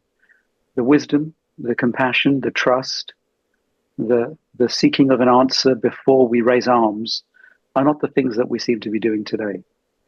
So in this time of great change, and I call it civilizational because it is a shift from the industrial era and its values of hard work, of turning up at factories, of turning up in the workplace, of looking for human dignity, are being washed away, and we don't know what it's going to be replaced with. What we do know is that we are making the breakthroughs in technologies, including AI, social media, interconnectedness between us all, communication technologies, that mean a new world is emerging. The values of that new world, if we had to judge it today, would be horrible compared to where we came from. And so this is our challenge, I believe. And that challenge, therefore, is at a human level. Despite these breakthroughs, we seem to lack the compassion to actually solve the issues in front of us, to see that other people also deserve to have the privileges that we have. That has become even more stark, I believe, in the last year to year and a half, but certainly in the last 5 years. And this is a trajectory that we've been heading along. So we as a species are a species of contradictions. We make a mess of our potential when actually we could solve every issue in the world if only we had the compassion to do so. I do not think it's a question of systems or technology or finance. Those things exist more than any time in history. So in our work in Force for Good, what we find is that we believe it is a time to find the most radical answers that could solve this. And we did a search across the world to see, did we have the answers to every SDG, to climate change? And we found that we did. Every single SDG has a solution that exists today that could be rolled out at scale. So development can be solved. The solutions we need for climate change also exist, and we can halt the increasing heat if we chose to. But we choose not to, it seems. It seems we are choosing to exercise power and might and have conflict when we could actually solve issues. And it seems like a feature of our times today.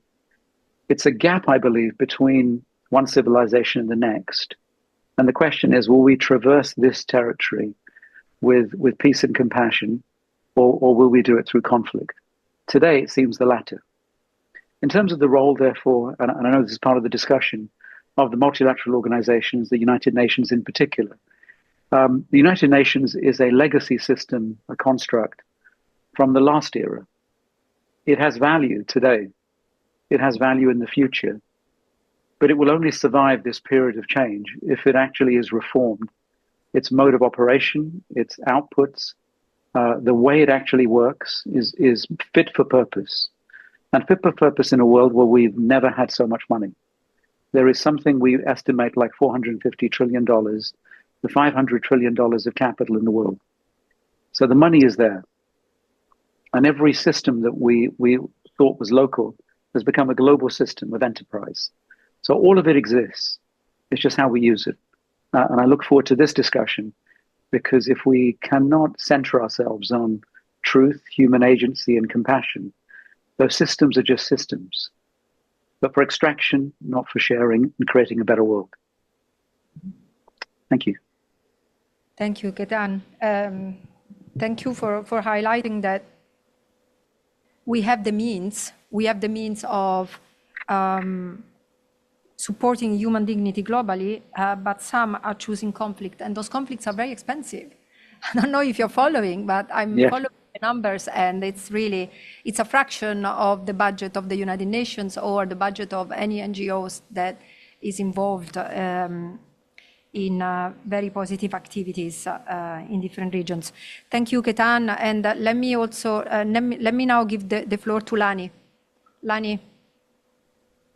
Thank you so much, and thank you for all the conveners and co-sponsors of this event. Yes, I want to share some reflections that I bring from the work I've been doing as a researcher and as a practitioner. Yes, I agree with many of the conversation that has been happened, that the current context is reducing a lot the maneuver of civil society. I'm talking also about young people because it's my main area of expertise. I see, for example, at the UN level, the downsizing personnel. Many of the positions that are at the UN that are youth officers or entry positions that are at some point were dedicated for young people are the first ones to be laid off with all this financing crisis. And there are also limited opportunities to working in the NGO major group as global organizing partner. I have been looking at the last years that there are the opportunities for the local actors to be in the multilateral spaces are being reduced more and more. Spaces as the HLPF or CSW, there are many barriers like visas, cost to come, who has access to these spaces. And this is just to provide some examples, because this plus the financing that I will also talk about is that is already creating more competition than the one that we had enrooted in colonialism, for example. It is becoming worse.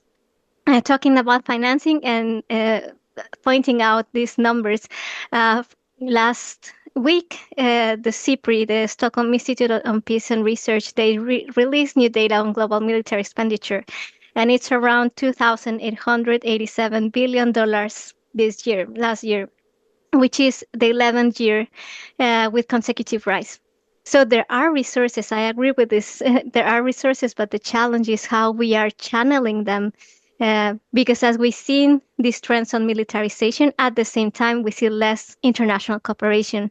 The cooperation strategies that we see now are merging. For example, in Sweden, we see this merge with the private sector, which is not a bad idea, but also we are lacking historical elements. For example, working with the Latin Americans, civil society, it's very hard for them to do a partnership with private sector without trust, right? There have been these historical events that brings a gap between these two actors.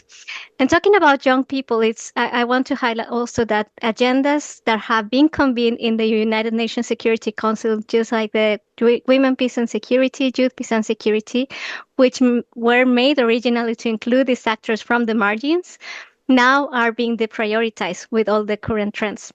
And these actors who are in the local and national levels are facing severe threats to their lives, especially human rights, sexual rights, and environmental defenders. I want to conclude this part saying that we have seen in the last years, talking about this anniversary, we have moved from the Millennial Development Goals to the Sustainable Development Goals, and we are looking at this system that we are changing. We need a reform. But also what we're looking at is that the 2030 agenda, for example, has only accomplished 17% of the SDGs on track. We look at financing gaps, quick implementation capacity, and inequalities. And particularly, this is affecting the global south. So these are the persistent challenges we have, the access, the financing. At the same time, I don't want to see this only as challenges, but as opportunities to work together as faith actors, as religious actors. But I will leave that to the next interventions. Thank you. Thank you, Lani, for highlighting the challenges and opportunities of the specific international junction. Let me give now the floor with the same question to Snap. Snap, the floor is yours. Thank you, Simona. Magandang umaga. Good morning to everyone in this room and those joining online. By context, I am here in New York for the second International Migration Review Forum. It is a part of the global process to review countries' implementation of the Global Compact for Safe, Orderly, Regular Migration, or GCM for short. So most of my reflections and responses in this conversation will revolve around migration, our preparation and participation in it, as well as our recent convening of the Churches Witnessing with Migrants. It is a global network of grassroots migrants, migrant-serving institutions, and faith-based organizations, a tripartite organization or network. During the adoption of GCM in 2018, CWWM submitted a document which summarizes the reflections, stories, demands of migrants, and has been our framework in understanding migration. Post-pandemic, back in the Philippines, an estimated average of 8,000 Filipinos leave the country every day to find jobs abroad to sustain their families. If this is not an exodus for the Philippines and to many other sending countries, I do not know how else to describe this. Massive poverty, unequal distribution of wealth, and lack of gainful employment for many contribute to the adverse drivers of migration in the country. In my country, for example, instead of programs to improve basic services, trillions of people's money are lost to corruption. With whatever resources available for us, NCCP responds in a comprehensive manner, much more after pandemic. From education and capacity building of churches and migrants, advocacy and lobbying in different levels, and direct services to distressed migrant workers, including psychosocial interventions, accompaniment in their legal battles, temporary shelters, and others. But one thing that cuts across these responses is our approach of empowering migrants, letting them speak and letting them define and articulate their needs, demands, hopes, and aspirations. They set the direction of how NCCP's migration program should be. That we learned from a long time of working alongside with them. For us, migrants take center stage in the migration discourse. For us, and the CWWM, the migrants, the grassroots migrants for that matter, are the major stakeholders in the GCM process or any intergovernmental process that talks about international migration. Continuing to experience social exclusion, perceived and treated as disposable labor commodities, criminalized in many spaces, migrants persist. Even without the knowledge of the GCM, they continue to organize themselves, initiate mutual help, and build solidarity with fellow migrants of different nationalities and with people from the host countries in addressing common concerns. That's why I was very happy a while ago when I saw Marta Benavides somewhere at the back, a longtime friend with CWWM, and she's a staunch advocate of displaced indigenous peoples in her place in Latin America, in San Salvador. While many of them are critical and outspoken, the migrants, if given the space and capacity, migrants can collectively wield massive energy to engage in changing their situations, develop confidence in articulating their concerns at the local, national, and even regional and global levels, and convince duty bearers to change policies and mechanisms for the betterment of migrant communities. In 2016, for example, Eni Lestari, an Indonesian domestic worker in Hong Kong and chairperson of International Migrants Alliance, represented the migrant sector during the UN Summit of Migrants and Refugees. There she stated nothing about migrants without migrants. Eni is but one of the many grassroots migrants leaders in Hong Kong and across the globe who have taken their own voice and can speak for themselves. Beside her, with her are not only fellow migrants but a multitude of service providers, advocates, and especially faith-based organizations providing all forms of solidarity and support for her. Since then, we have yet to see how many migrants can meaningfully participate in multilateral advocacy platforms. I guess the question I wish to leave at this part is that as the migrants have yet to see the relevance of platforms like the United Nations to their lives, do these platforms also see grassroots migrants as equals? Trust them enough to let them in that UN building and speak. Thank you.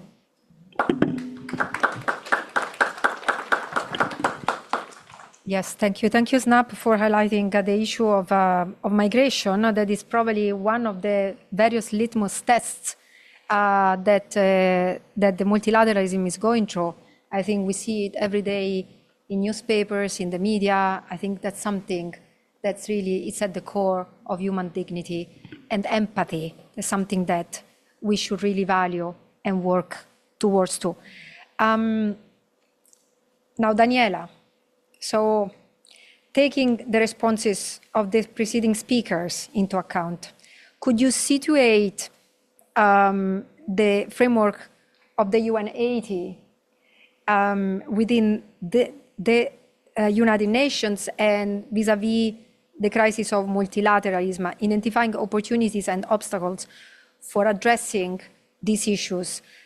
You sit in the 38th floor, so we really look 37, but they are connected. Yes. So we look forward to hearing from you, Daniel.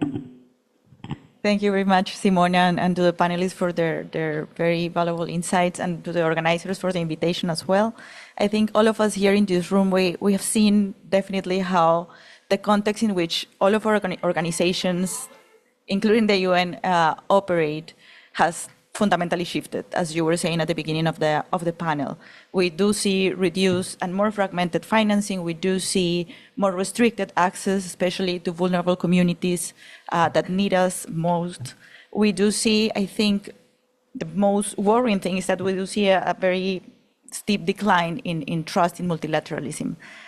And it's interesting and it's kind of contradictory because at the same time, because precisely of all of these challenges and problems, it's when people needs us and need what we do the most.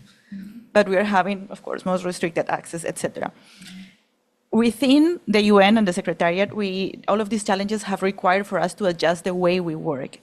And it's not only because there are reduced resources or because there are, these more, let's say, immediate challenges, is because I think we do have a duty to adjust and to adapt and to change. It's not only because we have pressures, I say more immediate pressures on us that we need to change, it's because the structures that we built 80 years ago do not respond to the realities of today. And I think Ketan say it in a very good way. It's the UN including, but also many other institutions are a construct from a last era. And we have to be mindful of that, and we have to acknowledge that. And I think that's the process that we are going through in the United Nations. Our institutions were created for a different world, and we haven't necessarily kept with the pace of change that we had to, and that we are now precisely trying to address. The structures that maybe made sense 80 years ago do not make sense now with the challenges that we are facing, like the ones that we were outlining right now. And there is a growing recognition, I think, in the system that just incremental, slow changes are not enough, that we really needed a systemic effort to transform, to change, to adapt, to make sure that we were responding in a more credible, efficient way to what we are facing and the realities that we are facing in different places, to deliver better, to deliver faster, to deliver also, I guess, I want to believe together with all of our partners, including you. And you were asking how our work directly has changed in the UN. I think the UN initiative comes precisely and is launched in this background. It's a system-wide effort to reform what we do around, let's say, 3 interlinked work streams. One is very focused on efficiencies and how do we make sure that the resources, now the more limited resources that we get, are focused and are devoted to programmatic and substantive work and impact, and not so much on, sometimes duplicative administrative structures or those kind of things. So we're trying to do that. The other work stream is on mandates, that member states have played a very strong role on that, reviewing also how do we create and implement mandates to make sure that the mandates that they provide us, the UN, to implement are clearer, are more implementable, are more directed towards impact, as I was saying. And the third work stream is on the structures, is on the kind of the house that we work in and that we build as an institution, and how do we make sure that those structures do not reflect a reality of 80 years ago, but a more dynamic, linear, flexible reality of today to make sure that we can respond more efficiently and more rapidly to these challenges. That's kind of the aim and the goal of the UNAID initiative. I'm sure that we will have time to go in depth in the other questions on more the nitty-gritty of it. But I think a critical lesson from not only from the UNAID process in 30 seconds, but also from other processes is that reform and any change and any goal that we set, I think cannot be not even designed, but let alone implemented in isolation. We really need to work together for this. We really need to, I guess, if the attempt is to rebuild trust, we need to do it together. We need to open the spaces for that to happen. So that's why we are trying to put an emphasis also in UNAID on making sure that we hear you and that we listen to you and that you also get the information from us, and that's why I'm also here. But we are, we're trying to walk the talk, but we won't do it without your help. So yeah, let's keep working together on it. Thank you, Daniela. I would like to stress something that you say, that the duty to adapt. I think we can't take the luxury as UN staff or as any of you being in this room today of getting discouraged, because we don't do this for ourselves. We have to keep in mind those we serve, and those we serve are not here in this room today. Those we serve are out there, are the victims of conflicts, of atrocity, of famine, of humanitarian crisis. They didn't decide what they are going through. It was imposed on them. So really this duty to adapt to the new international landscape and to make sure that we are still able to serve those who need us, I think it's essential. So let me go to now the second set of questions. And I wanted to give at the beginning the same amount of time to set the frame to all speakers. I will ask you now to really stick to 2 minutes each in your responses. And let me start now from the table here. SNAP. I mean, we have already spoken about the UN initiative as a response to these trends that we have mentioned, and we have acknowledged the need for a structured, predictable civil society engagement, and civil society partners are calling for co-creation, localization, and stronger regional representation, especially from the global south. I mean, you have hinted to this in your previous response when you were talking about migration. But can you maybe highlight now in your 2 minutes, how do you think that this can happen? How we can ensure that this partnership and space to work together so that communities of faith and grassroots organizations and the UN are mutually supportive and respond to fill the gaps caused by these geopolitical trends and response to it? 2 minutes. Okay, I'm turning my timer to guide me for the 2-minute response. Hello again. I was at the informal multi-stakeholders hearing yesterday, a space designated for civil society and the people to engage in the UN process. Even at the beginning of panel sharing in the morning yesterday, I have manifested my intention to speak and give intervention to any of the panel sharing. Lo and behold, I waited until the last panel session in the afternoon, hoping to speak the conditions of those made invisible and voiceless in the conversation, the grassroots migrants themselves, but never get the chance to speak. We came here in New York to engage, to be active participants in the IMRF. The GCM promises good sets of objectives, if only they are realized. Governments become faithful and diligent to the agreed commitments. And we want grassroots migrants to be there, defining measures of how a GCM would work for their welfare as the primary stakeholders. This is what we call critical collaboration. So that's one, I think. Another is that linkages of different efforts from the local, national to global must be established. Multilateral processes and instruments such as the GCM or IMRF for that matter must reflect the real aspirations, hopes, and demands of migrants. And I think I should repeat that, must reflect the real aspirations, hope, and demands of migrants. The progress declarations to be adopted on the last day of IMRF should reflect the advocacy points that were registered in the regional review processes leading up to the IMRF. This is what we are going to anticipate in the coming days. Another is the meaningful participation of migrants, and we say this many times over. Include grassroots migrants in dialogues. Acknowledge that labor expert program is fluid and temporary, making migrants more vulnerable. I would also like to note that advocates, organizations who work with migrants have already effort in this platform. For example, for CWWM, in this platform, migrants are at the center of conversation on migration and human rights. Aside from this, migrants themselves are charting their own GCM indicators based on their lived realities. For the UNAT to truly provide a space for migrants, it must first acknowledge that change happens on the ground. It is where the migrants and advocates see the actual change in their lives. And seeing directly that response of the government, we will not leave the multilateral realm behind, that's for sure. To us, it is also an arena to visibilize what is invisible and to take out the bandages of wounds that are festering the wounds in the bodies of migrants, such as neoliberal policies. Most especially, it is in this area that we take into account all the stakeholders, especially the duty bearers and big businesses. Thank you. Thank you, SNAP, and especially for highlighting UN80 as a moment, as an opportunity for critical collaboration. Let me go now to our online speakers. So the same question, how we can ensure that partnership and space to work together and enable community of faith and grassroots organization to be mutually supportive and respond to fill the gaps caused by geopolitical trends in current times. Lani, You have 2 minutes.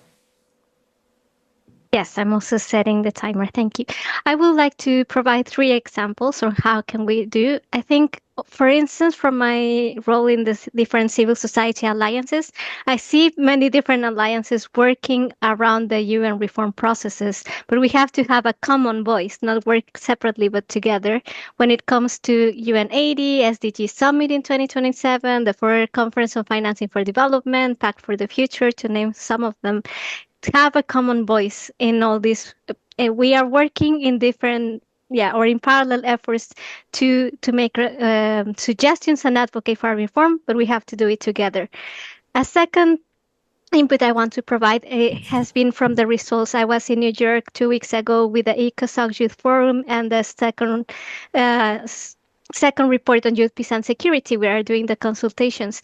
And what it came was that we have the governments, member states, and the UN sometimes ask for having trust in the system, in the process, and that is very good.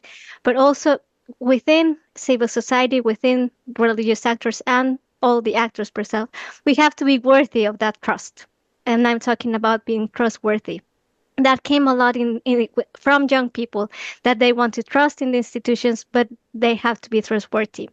And to have that trustworthy, then we have to be coherent and accountable in the actions we are doing. And finally, coming from the ecumenical movement, I want to share that what we have as religious actors is we share some values.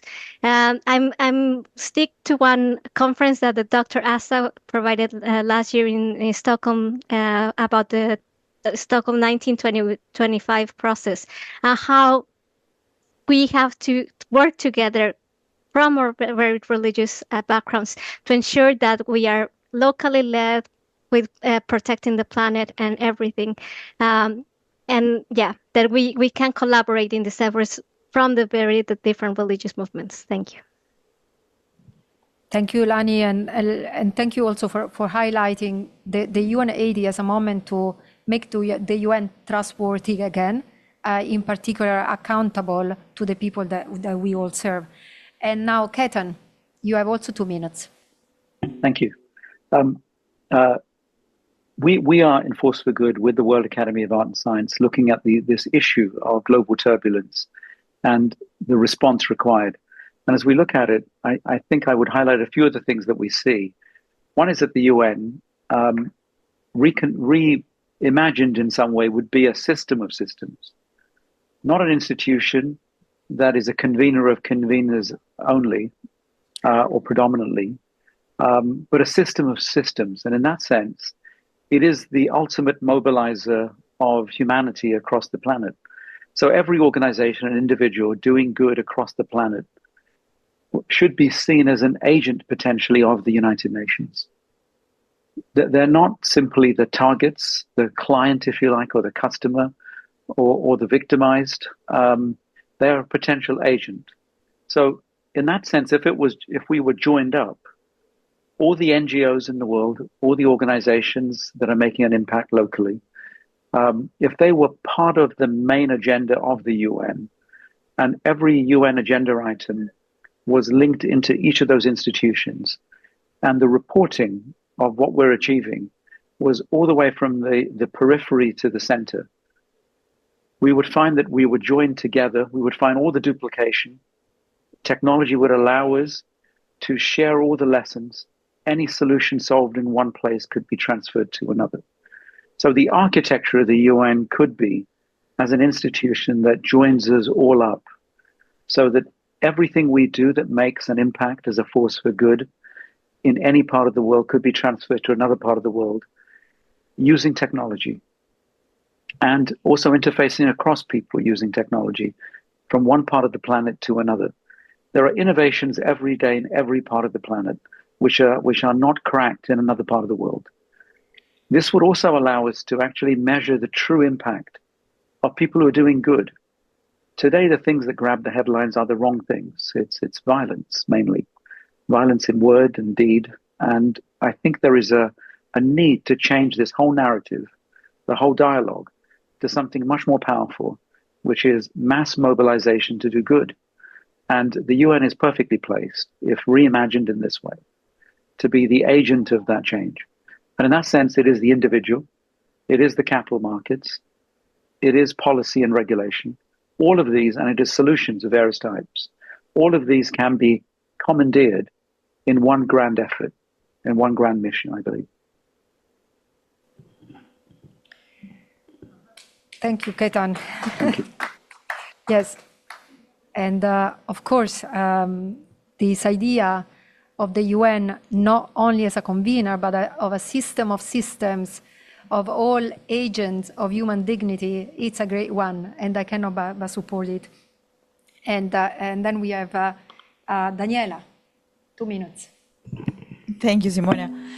It's always fascinating to hear, from civil society, including, of course, faith-based and grassroots organizations and different ideas, initiatives that you lead on. I think you were saying at the beginning you have a call for co-creation, for localization, representation. I think beyond calling for it, you're showing us should be done, and that's been really enriching for us. You're very creative, innovative. That being said, the UN is a bureaucracy, it's still an institution, and there are many things that are not that easy for us to do that maybe are easier for you to do. And that's why we also need to build on our comparative advantages and be very mindful of what we ask from each actor and what's possible. Of course, we need to push the envelope, and you can count on us to try to do that with you, but there are always limitations in bureaucracies. Bureaucracies are there for a reason. They are there to give you stability, predictability, and those are also valuable elements, but sometimes it's not that easy to innovate. No? Just to keep that in mind when we have this discussion. But on the UNAT initiative precisely, we are acknowledging those calls and those examples that you said in terms of co-creation, of representation. And we have been building or moving towards a more structured engagement process with civil society. We have, if you check our website, in which all of this information can be found, we have now quarterly town halls with Undersecretary General Guy Ryder, who is the head of the initiative. We had already 2 in December and March. We're hoping to, of course, continue with this practice. This is kind of a high level, I know, 10,000 feet view, but the idea is to hear as many voices as we can from different constituencies. But the second kind of element to that engagement is diversity and different layers to it. So if this is the high level, 10,000 feet, then we have also entry points at other levels. The UNAT initiative has 31 work packages. This means basically substantive areas of focus, substantive proposals that are being moved forward. And the institutions, the entities, funds, programs of the UN that lead on those actions are also opening entry points for those more substantive constituency targeted, let's say, discussions on what they do. And the third element, I think it's feedback loops. We really need to be able to communicate to you what happens with those inputs, what happens with those dialogues, what happens with those elements that we get from you, and how do we use them, and we are really working on that. And I think this effort didn't start, of course, with UNAT, and it's not only for UNAT. It started way before with the Pact, and before that with the SDGs, and before that with your role shaping different agendas, and we need to keep working together in that same spirit. I think Lani made a very good comment in terms of you participate in different processes, Back for the Future, post-SDGs, UNAT, etc. You can bring a common voice and a common thread to those processes to keep kind of the end goal inside, no matter what we are discussing. And you also bring the voices from people that sometimes we don't even have access to, especially faith-based organizations. You have access to communities that sometimes we struggle to get access to. So you make them visible, SNAP with migrants, you bring those voices here. Sometimes we are not able to do that. So I think, again, building on our comparative advantages. And just to close, we really need you for the task, for the harder task of precisely representation, co-creation, but also for the harder question of how do we keep ourselves and how do you keep us accountable for making it real, with the constraints, with the limitations that I outlined at the beginning, with the elements that we discussed also in the first question that are making it more difficult. But we really need to make sure that we work together to at least, meet the expectations to the extent that we are able to in the given circumstances and context. Thank you, Daniela. Thank you for the reality check. I think it's always important to see what we want, but also what can be done, and in line with the limitation.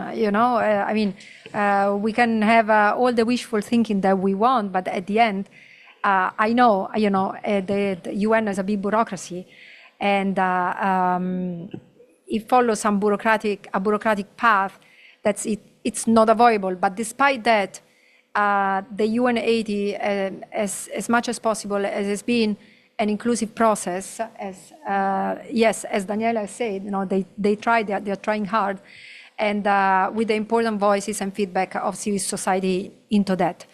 Let me go to the third question, and Ketan, let me start with you, because you have already highlighted in your previous answers, on the role of technology, that of course, it's part of the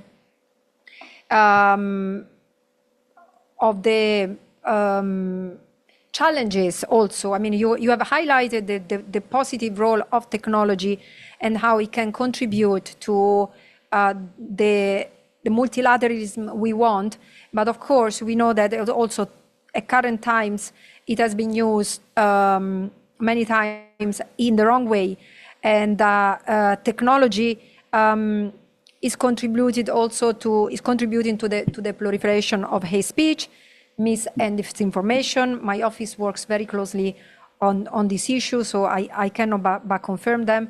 And then we have heard also from SNAP the issues that are related to migration from other speakers in the previous panels on climate change. So these are all challenges that are affecting this international political landscape that we are all working in, and that UN 80 is part of. It's happening in this specific moment. So, what concrete entry points for strengthening joint intervention, which could mitigate these trends, would you see, for example, a regional or national level about the specific issues? And what practical safeguards are needed so that efficiency and response reforms do not sideline human rights and the most marginalized? Ketan, please, the floor is yours. You have 2 minutes. Okay. Thank you very much, Simona. I would say this, that this makes me step back and want to say that the technology that we have today that is systemic and global is, of course, AI sitting on top of social media or behind social media, which, of course, is sitting behind a whole supply chain of technologies.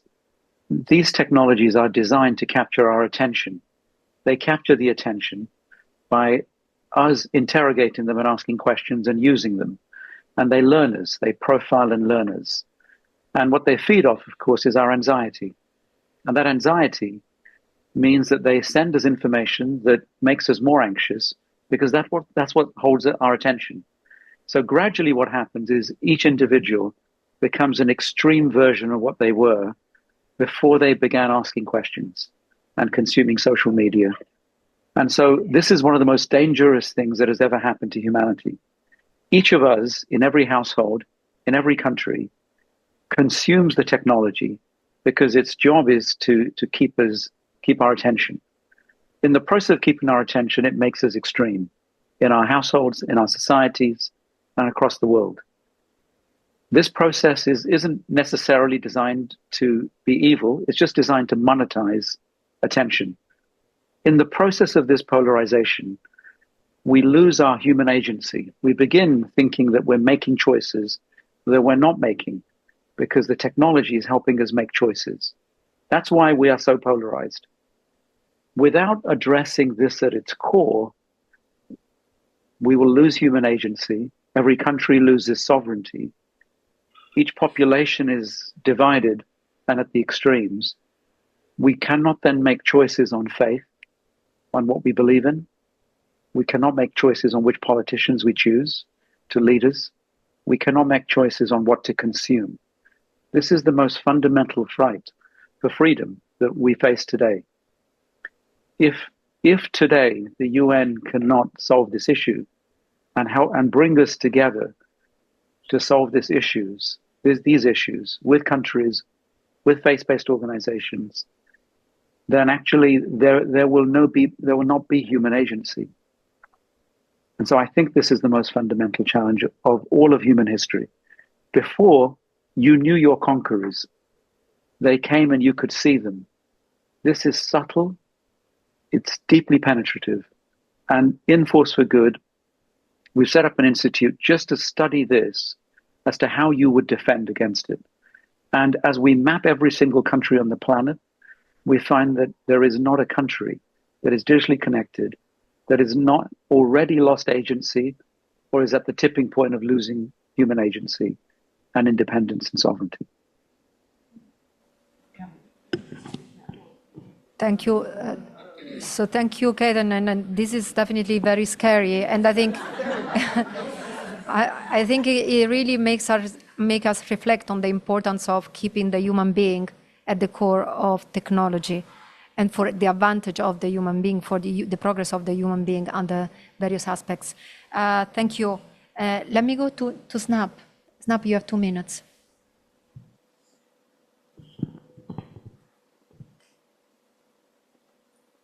I don't know how to respond to this more carefully, but I think my most direct answer to the question would be the UNAT must first discern and respond to the question, where do we place the voices of marginalized in these processes? The recommendations that migrants have been posting to the GCM, for example, can and only be realized with the political will of those who control. Sadly, we are discussing all of this, in an actual reality of global inequality, where the grassroots migrants are made voiceless, treated as beneficiaries, put into the sidelines. They suffer and bear the brunt of policies that are made with good intentions in the beginning. So what are my points, or how do I concretize this? Migrants are in the middle of an ongoing multiple crisis. As I mentioned, many of them are forced to leave due to economic insecurity and endure exploitative working conditions and even conflict so they can send remittances back home. In combating misinformation and disinformation, in building alternatives, the wide diversity of migrants deserves to have a seat on the table in developing strategies. This would mean acknowledging migrants as partners, ensuring language justice, which includes recognizing migrants' language because they developed that migrants' language, allowing the multiple mother languages of migrants, resourcing support such as language interpretation, jointly conducting research initiatives with them, and putting them into the leadership. Governments must recognize and, if possible, support migrants and their self-organizing. Migrants are experts of their conditions. They can define their situations and how to solve them. Advocates and duty bearers have to listen to them. They must be invited to national and regional consultations or dialogues so that they themselves are articulating their own conditions, their own hopes, their own needs. At the local level and the national level, regional level, probably they can be included in the faith-based organizations, for example, the National Council of Churches in the Philippines, in CWWM. It's enduring commitment to engage migrants, to put them at the center of all the discussion. We hope the same thing in the international level. Policies, different multilateral agreements must be shaped by the truths of migrants. And only then that these policies or multilateral instruments can sharply grasp the conditions of migrants and other marginalized people and how to solve them. Thank you. Thank you, Snap, for really highlighting that migrants must be at the center and front of policy that it's on them. So nothing about migrants without migrants. Let me go back to our online speakers. Lani, you have 2 minutes. Thank you. Yes, again, I want to bring 3 elements. When it comes to the participation of religious actors and civil society in general, I think that the multilateral renewal has to be grounded in people-led and planet-centric perspectives. And it has to be co-created and have a shared ownership. In my research, I use a lot this term knowledge territoriality. That means that knowledge and experience are beyond formal education or degrees or leadership positions. And religious actors have a vast experience in this, also young people, women. And then a second element linked to this is if we are including all these actors, talking especially with the experience of human rights defenders and gender rights defenders and environmental defenders is how do we protect, when we are including all these people in these processes of the UN, how are we ensuring that they are safeguarded? Because in the shrinking civic space, they are facing a lot of threats, both digital and analog. And lastly, we need a reform in the UN. That's no question on this, but we have to keep the core standards of humanitarian law, human rights, and not living outside the political ideologies. These were not meant to be political ideologies, but ensure to be minimal standards for the people, for peace on the planet. And again, the religious actors have also a lot to say here, continuing lifting up what has to be said with the values of solidarity and unity. Thank you. Thank you, Lani, and especially for highlighting that the inclusion in the UN reform has to happen, must happen with protection of civil society actors of the civil space. Daniela, you also have 2 minutes. Yes, Simona, thank you. I think all of these challenges that you have been outlining, you at the beginning, Simona, and the panelists, digital, migration, human rights, they're not siloed, and we know it. In real life, they don't happen in a vacuum, each one of them separated. They cut across peace, development, human rights, and all the things that we work on at the UN. And I want to bring one element to the table, the Pact for the Future, which acknowledged this reality, and that's why the Pact is such a overarching commitment from the member states to actually do things differently and address all of these challenges differently, and we have to keep it in mind. The Pact indeed sets out the vision of where we should go and what we should do to make a system that is more inclusive, more representative, etc. And the UNAID is more about how do we adjust the system, the UN system, to be able to deliver on that vision. So in my previous intervention, I wasn't trying to discourage anyone, of course, from participating. On the contrary, I think it's more about finding the right entry points and the right channels to raise the different concerns and topics that we have. So it's more impactful, so it gets to the people that actually has to get to. I think specifically on the UN80 initiative, one set of concrete entry points are precisely, you were saying with the question, at the regional and national level. There are also reform efforts happening there. If you check the work packages, the country teams reconfigurations, the regional reset, there are elements on peace building also that cut across different regional settings, how we use data, how we use expertise on demand. Those are different entry points for very, targeted, I would say, contributions and interventions in which we hope civil society will have a voice. And also something that we have been trying to make very clear is the fact that we produce, for instance, an assessment or a report or something doesn't mean that the process ends there. Actually, so in many cases, is where the process begins, because it's then when member states start discussing it. So that's when we also need a lot of engagement from civil society and a lot of, let's say, activism also to raise the topics that you need to raise in those discussions. So I would say we always flag, please work also with our country teams, with our resident coordinators, if you want to also have more targeted and more context-specific and context-tailored responses to the different needs and demands from civil society in different countries. And one thing, just because you mentioned misinformation, disinformation, and I think that's a relevant element to also consider in these times that we live in. I think it was 2 years ago or last year, I'm already confused with time these days, but our Department for Global Communications, coming from our Common Agenda report also, launched this code of conduct, these principles for information integrity. And I think that's something that we can also, it's another tool that we have basically in our hands to combat disinformation, to combat misinformation, and to make sure that we are all trying to build a safer digital space and more secure. Thank you, Daniela, for reminding us that everything we do in the United Nations needs to be action-oriented, and this means focused on implementation at regional, national, and community level. Thank you so much. Now, I will go with the last questions, and I've been asked to give you 30 seconds. I'm sorry. It's the mother question, and it's connected also to our fireside talk, because it was asked to the initial speakers, but I want to go back to each of you in 30 seconds. Please let me know from your perspective, what would success for UN80 and for multilateral cooperation look like in 2030 or for the next 5 years? So based on this discussion, now in 30 seconds, please tell me how you see the future. the magic stick in 30 seconds each. Ketan, I will start with you.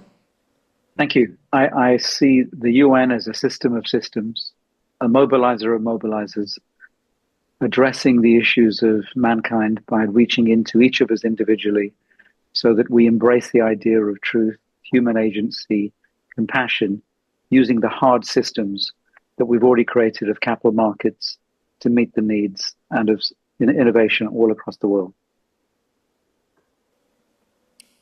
Thank you, Ketan. Lani?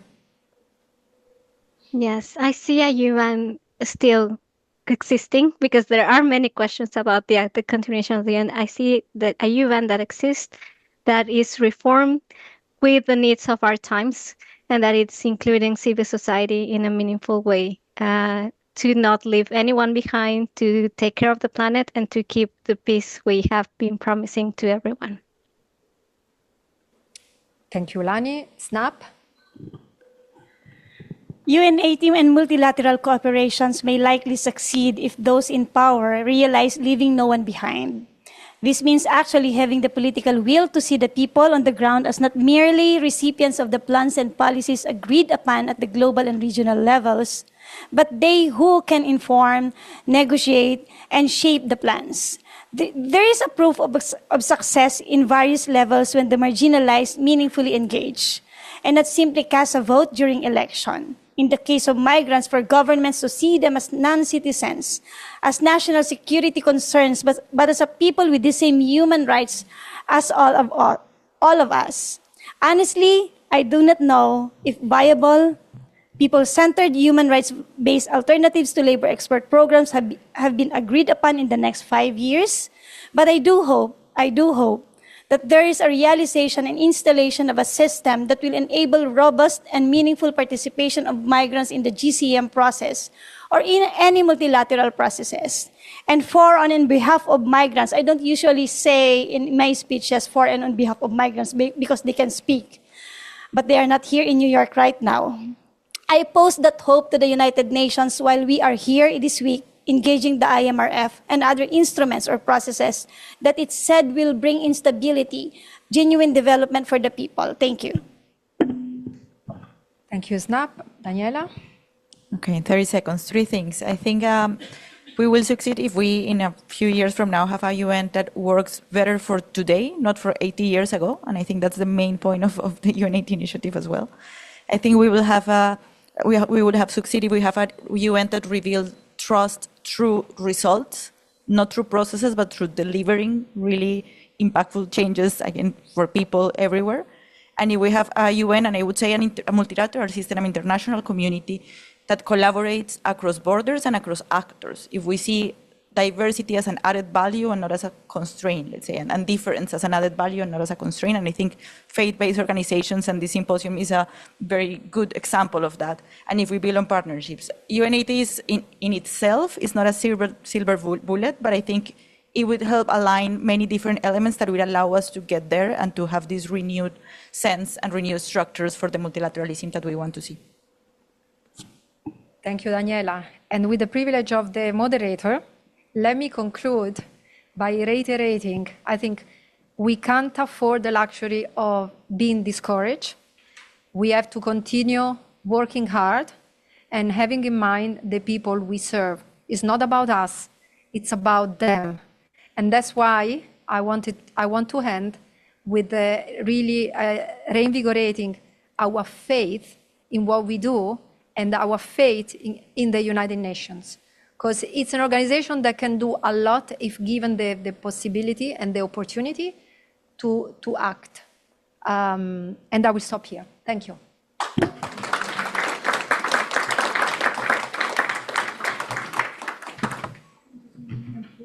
See you. Peter, that was a great session. That was a great panel, wasn't it? Indeed, yes. And we ended on a high note, didn't we? Indeed, and I think we have a lot to sort of add to the accumulation of what we've learned from the preceding conversations as well. And it brings us to the specific point of the existing strategy for reforming the UN, how we optimize that, but also how we go beyond that. to a deeper level of values. But I want to take, I know we're already at the scheduled time for the next panel session, but I just want to read some of the questions that have been coming in from the online audience, if you don't mind. Absolutely, go ahead.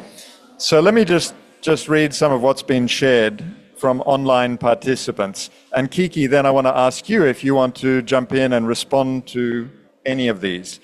One question we received was, how does the UN give some power to the Global South to forge a way of resource mobilization for the unity of humanity? Another question, values for private life and values for public life. Is there a big difference? Another comment, so interesting. One challenge is that the problem and the need for collaborative change is not being highlighted in the media or in domestic conversations. How to bring the work of this symposium forward to populations and media worldwide? And then a final question, can this joint venture of civil society and religious organizations be something of permanent impact? Do you want to take up any of those? I believe I can do like a one-liner in response to all of it. Okay, tell me. Let's go. In terms of a joint venture, I think this is what we're already trying to do with the symposium, right? This is the symposium in its 12th year. That's right. It's supposed to be a permanent fixture where we have a space to bring together civil society, faith actors, member states, other key stakeholders, and it's something we want to continue. One of the panelists actually came up with the brilliant idea to do a policy paper coming out of the symposium so that we capture all of the richness and disseminate that widely, including potentially to the next SG. So we continue to look for opportunities to advance the work that we do. In terms of values for private and public life, I wouldn't be so bold as to comment on the private lives of individuals, but a lot of the values that the UN ascribes to are values that we hold dear in our own intimate spaces. So I don't see too much of a divergence between public values and private values. If anything, I see an alignment there. And then on the question about the Global South and the UN giving the Global South the opportunity for resource mobilization, given the challenges that so there's a dichotomy that I want to stress here, right? We see the financial challenges that the UN is facing at the moment. However, this is juxtaposed against the fact, and one of the speakers made this fact, the fact that the world has never been wealthier than it is today. There is an abundance of wealth on the planet, but that wealth is being captured by the powerful few. Right? So there is an opportunity there for every country, indeed for every individual, to take a step back and think about this from a domestic resource mobilization perspective. How do we shift not just the narrative, but the reality about where the resources are coming from? You know, I say this to my friends, my colleagues, my collaborators, and I'm going to pose a question to all of us. What do Peter, Kiki, all of you in the room, Jeff Bezos, Mark Zuckerberg, Donald Trump and Oprah Winfrey have in common? Anyone? We're all people, but there's another thing I'm getting at. Time. I've told you, I've said it to Katerina before. Time. We all have 24 hours in a day. And so your attention is the most valuable currency. And the fact that AI and social media can capture and monetize your attention, it's something to think about, because that links very closely to resource generation and to capital. And Peter, I'll stop there. Oh, splendid. Great responses. Thank you. Keep the questions coming in online. We'll try and pick them up in the next break as well. But we're now 5 minutes into the time scheduled for the next panel, which is in the capable hands of Ivy Cook. So, Ivy, do you want to come and organize your panelists? Hello, and thank you, Kiki and Peter. Since we're already into the time, I'm keeping the remarks quite short because I want to get to the meat of this discussion. You can hear me okay? Okay, great. So I'm quite excited about this panel because, well, first of all, I'm surrounded by those very well-seasoned experts, and we are going to be talking about, solutions. As well, and I think that the stage has been set. We know what the state of the world is. Now we're going to move the discussion around climate change, displacement, and community resilience. And so, good afternoon, distinguished colleagues, esteemed panelists, and friends. It's my honor to welcome you to Panel C, Faith-Based Concerns for People and Planet. And as we have heard throughout today's discussions, the multilateral systems navigating a period of profound strain, which is financial, political, and structural. Yet the needs on the grounds are not slowing, they're accelerating. Climate change is no longer a distant threat. It's reshaping communities, driving displacement, and testing the limits of our collective response. This panel brings us to a critical question. As global systems face fragmentation, who is sustaining resilience at the community level? And perhaps more importantly, what can we learn from those who do this work every day? Today, we are privileged to hear from leaders who bring deep experience from interfaith networks, indigenous knowledge systems, youth climate movements, and humanitarian response. So let me introduce the speakers here. I have to my left, Ms. Karen Volker. She's the Executive Director of the United Religions Initiative. Online, we have Dr. Manulani Aluli Mayer, who is the, I'll try, Konohiki of Kulana o Kapolei, which is the University of Hawaii, West Oahu. And we have Miss Maytal Gerson, and she's a rabbinical student at the Jewish Theological Seminary in New York.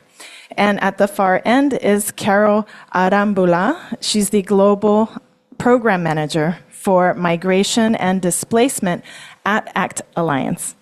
So welcome, we're so grateful to have you here. So to begin with, I would like to invite each of you, so all four of you, to briefly reflect on the following question, and this is just briefly. We're going to get into, the discussion further, so just 1 to 2 minutes.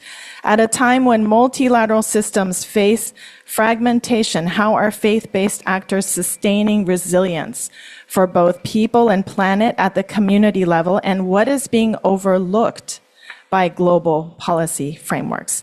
I'll start with you, Karen. Thank you very much. Can you hear me okay? Excellent. So it's wonderful to be here, to be included on this panel. I believe that the decline in multilateralism that we've been discussing all morning makes the work of organizations, faith-based organizations, all the more important. At URI, we're a global network of interfaith activists. We have representatives in over 120 countries, and we work at the grassroots level to address all kinds of issues, including climate change. So climate change has been included in URI's purpose since the very beginning. We were founded over 20 years ago for 3 main goals. 1, to promote daily and enduring interfaith cooperation, to end religiously motivated violence, and to create cultures of peace, justice, and healing for the earth and all living beings. So it's been at the core of what URI has done, and we know that it works. And in the next section, I think I'll be able to give you some examples of how we know that works and how it's playing out in action. So I think that, did you also ask what policymakers should emphasize more? Right. So the thing that I would say would be, we would love to have policymakers really lean into the importance of faith actors working together. So interfaith cooperation being a way that we can create more resilience at the local level. Why? Because we know that climate creates a lot of conflict, contributes to a lot of conflict around the world, and it affects people of all religions, all faiths, all spiritualities and traditions. When people of different faiths and spiritualities work together, they have a greater chance of actually creating a more resilient community at the local level. The other thing that we would emphasize is the importance of including indigenous voices. And we already heard about that this morning, and it's something that URI believes in fundamentally, and we would like to see policymakers really lean into lifting up the voices of Indigenous peoples because they are disproportionately impacted by the climate crisis. Thank you for the segue, because I'm going to ask Dr. Mayer online to respond. Aloha mai kakoa pau, everyone. Blessings for this day, and mahalo for this opportunity to speak from you from the hinterlands, the Mauka hinterlands of Palihua on the island of Oahu. Thank you, Ivy. Thank you, Karen. That was beautiful. Indigenous people, you know what I mean? I just need to tell you, indigeneity is a synonym for continuity.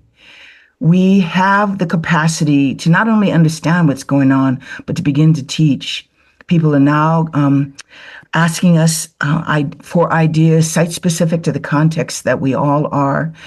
And so what's missing, Ivy and everyone on this panel and in the world, is what's missing is our understanding of not seeing things in a way that it then engenders collaboration, not seeing the paradigm that we're all in and all under. We are under a paradigm because we're not able to breathe and we're not able to see it. So my work is in indigenous epistemology, and what that means is bringing those paradigms into view. Our word for knowledge is ike. It means to see, and not just to look, but it means to see. It connotes consciousness. So I believe our work in the future, which is today, is to develop consciousness around issues of continuity. What does that mean? So the reframing of what we're even seeing is key now. And what we're seeing is simply people who believe that we want to be equal. No, we do not want to be equal. As Krishnamurti, one of my beloved teachers that I actually saw in Ojai, California in 1977, said, "It is no measure of health to be well adjusted to a profoundly sick society." So indigeneity as a synonym for continuity means we have tools, philosophies, principles, and actions that will centralize the love of land and the service to people. All the rest are logistics to that. So fundamentally, I'm here on this panel not as a religious person or even faith-based. I am an indigenous person connected to the love of land and to the service of people. And that is the effulgent priority of all the coherence that flows out of our work here in Hawaii. So mahalo nui for this opportunity to be here. Thank you for that. Now, yes, I'm just going to pass it on, and then Carol, you can follow soon after, okay? Thank you so much for bringing us together for this important conversation. My name is Maytal Gerson. I'm a third-year rabbinical student at the Jewish Theological Seminary, and I'm here as a Milstein Fellow, which is the interreligious organization that the Jewish Theological Seminary has. And I've worked as a rabbinic fellow at Dayenu, the Jewish Call for Climate Action, and participated in international interfaith programs such as Faith for Our Planet at Duke University. And I'm honored to share some of my reflections and be here today.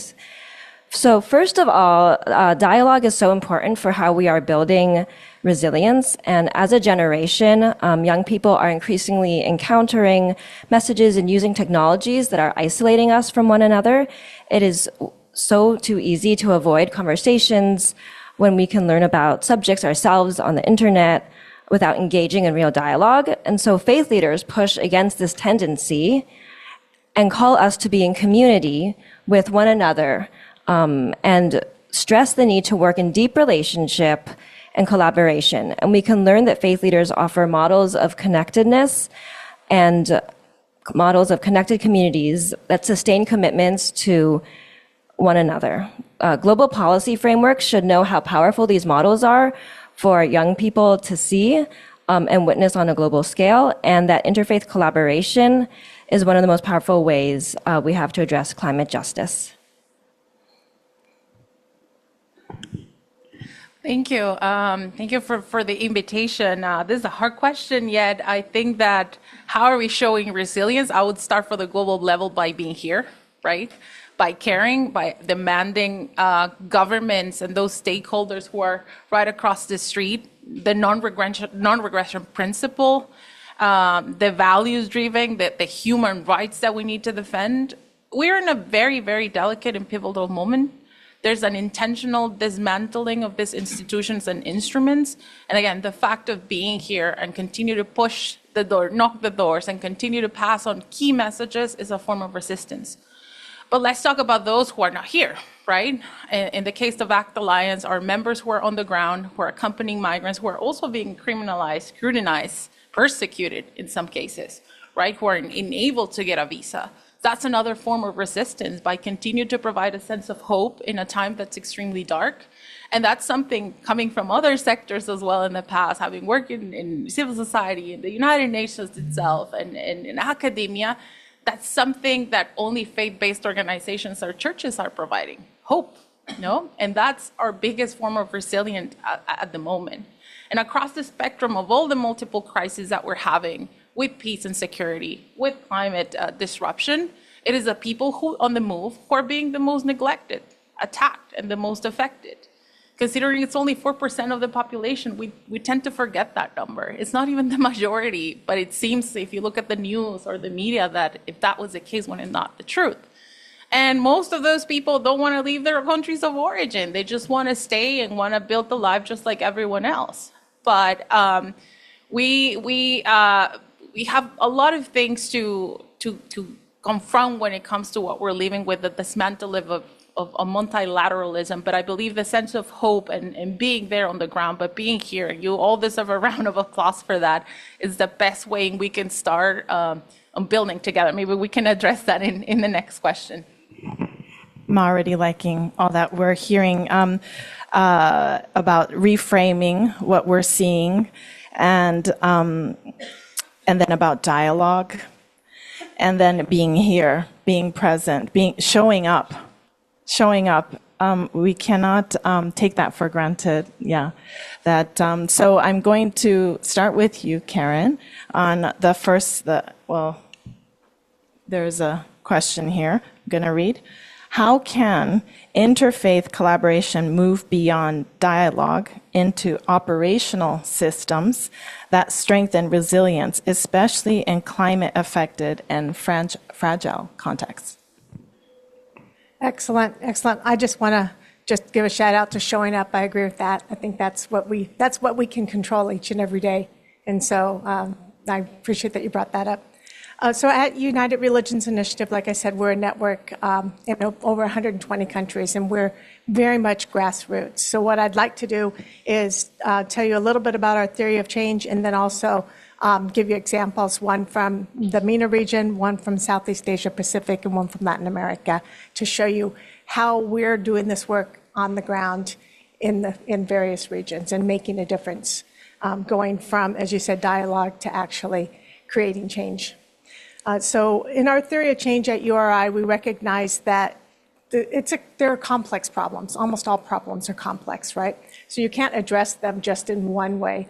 We address them looking at the individual. How can individuals change their behavior to try and make change in the world? So we all have agency, right? So how can we show up and change our behaviors in the way we do things?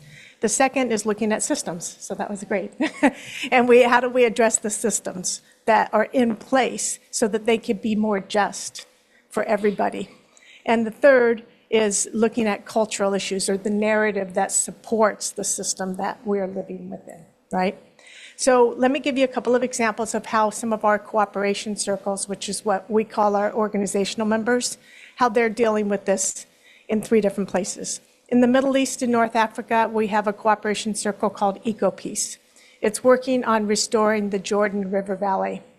It's bringing together Muslims, Christians, and Jews, and Israelis, Palestinians, and Jordanians all together to try to address and rehabilitate the Jordan River.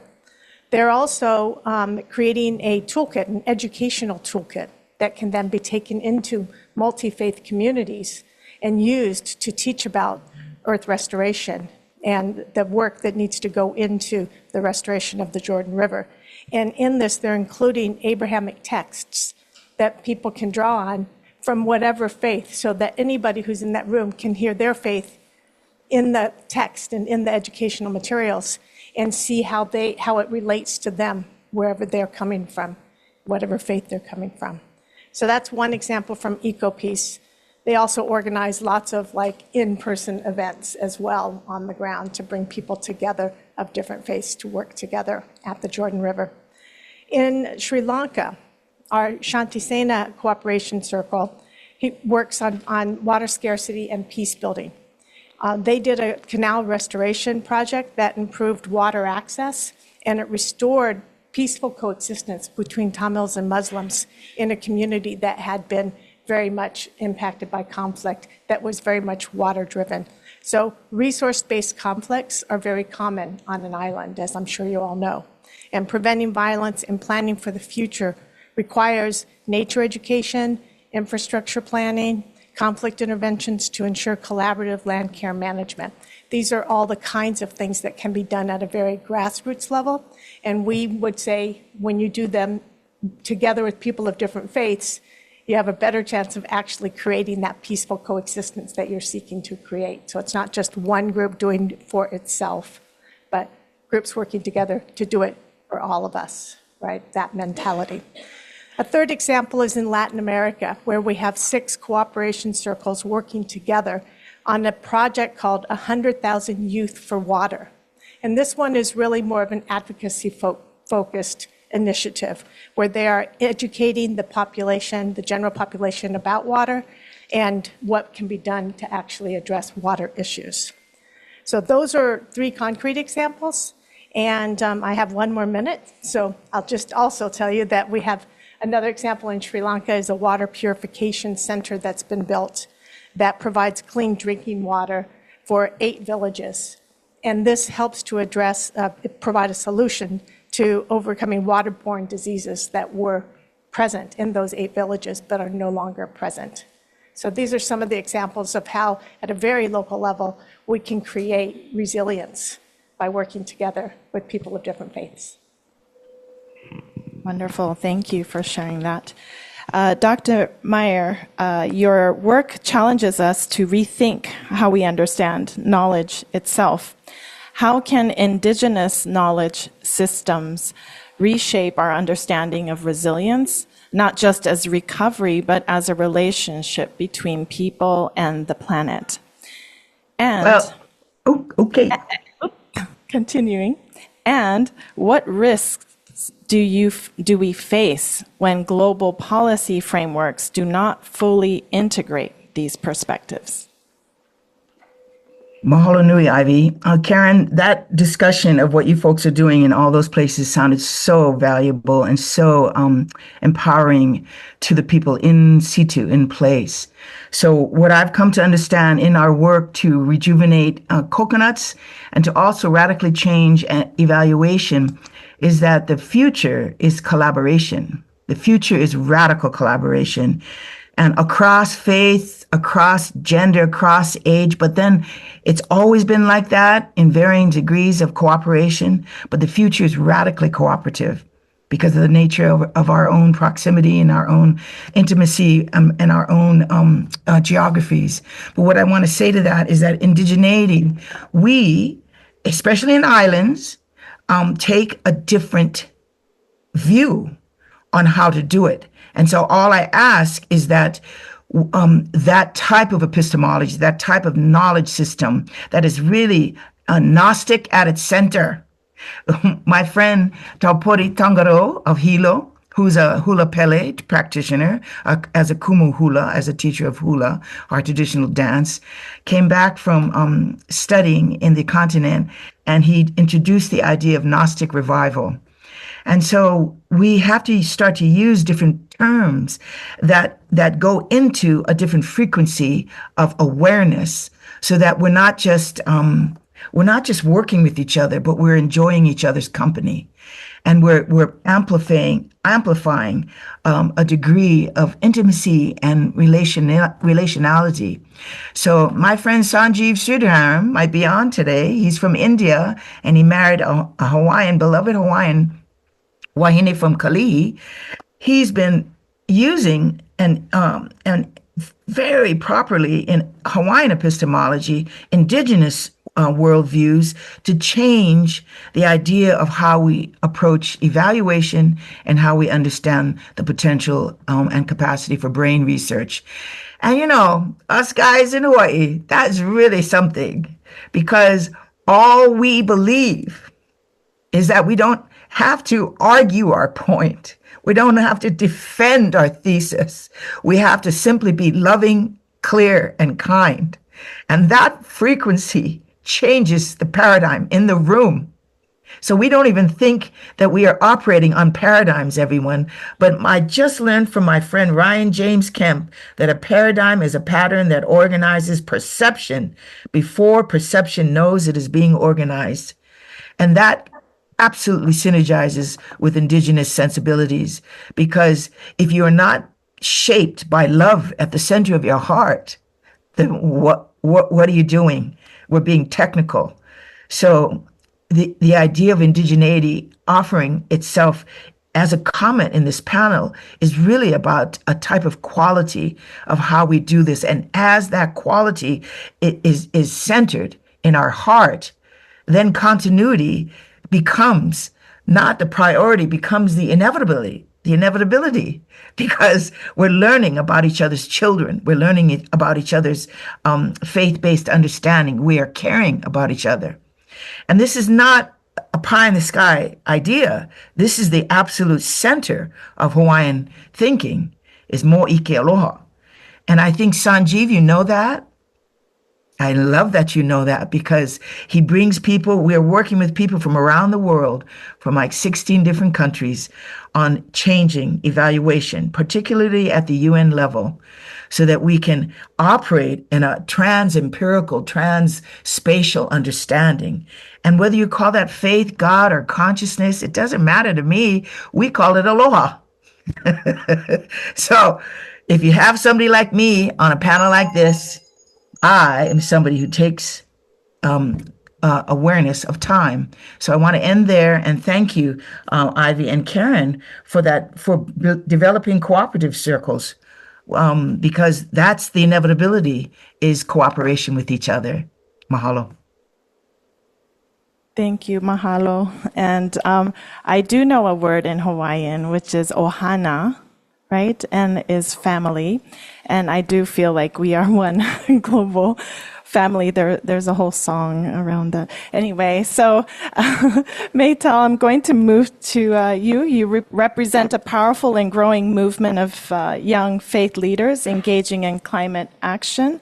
How are youth within faith communities reframing climate change from a policy issue into a moral and spiritual responsibility? And what pathways exist for youth voices to influence global decision-making processes that are often state-driven? And I would like you, I think you will speak about also the BIPOC community and the intersectionality and the importance of that in the work that you're doing. Okay, thank you. Thank you so much. In the climate spaces that I've worked in, we draw on religious language. In these youth spaces, we draw on ideas like stewardship, care for God's creation, and intergenerational responsibility to emphasize that addressing the climate emergency is something that should resonate on a spiritual and emotional level. We are often faced with the question, how do you imagine building a future in a world such as this? Or how can you imagine even raising children in a political and economic system structured to continue the decimation of our environment? I push back strongly on the hopelessness of these statements, and I think a lot of youth do, because for my generation, to move forward with this framework, we would inevitably fail. Young people are embracing the spirit of collaboration and possibility while also recognizing the absolute emergency of the warming world.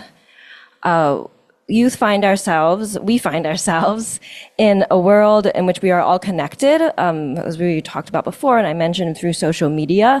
And these can be an agent of profound isolation, but they can also be an agent where that is the work that we're doing. We are reframing this conversation into something that has been told to us is hopeless, but through shared connection and collaboration, we can communicate with one another, be involved in interfaith spaces, and address the climate together.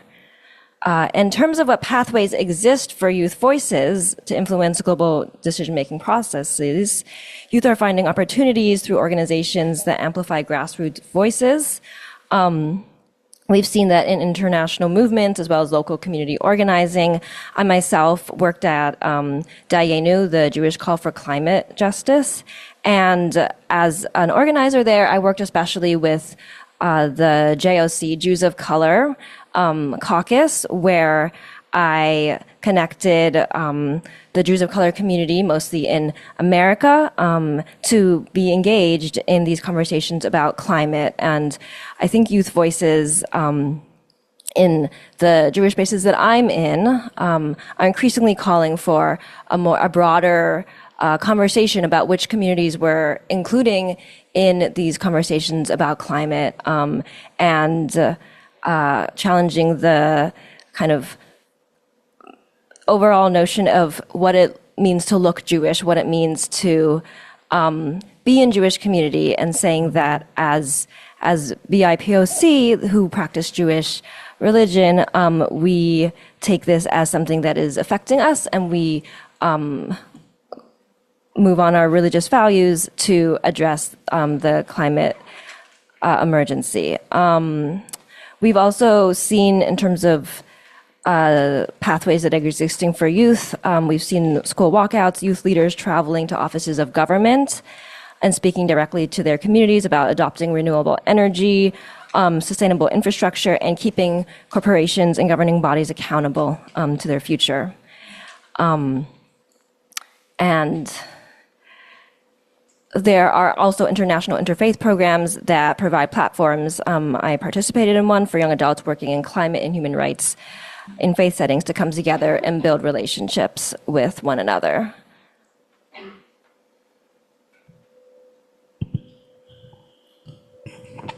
Thank you.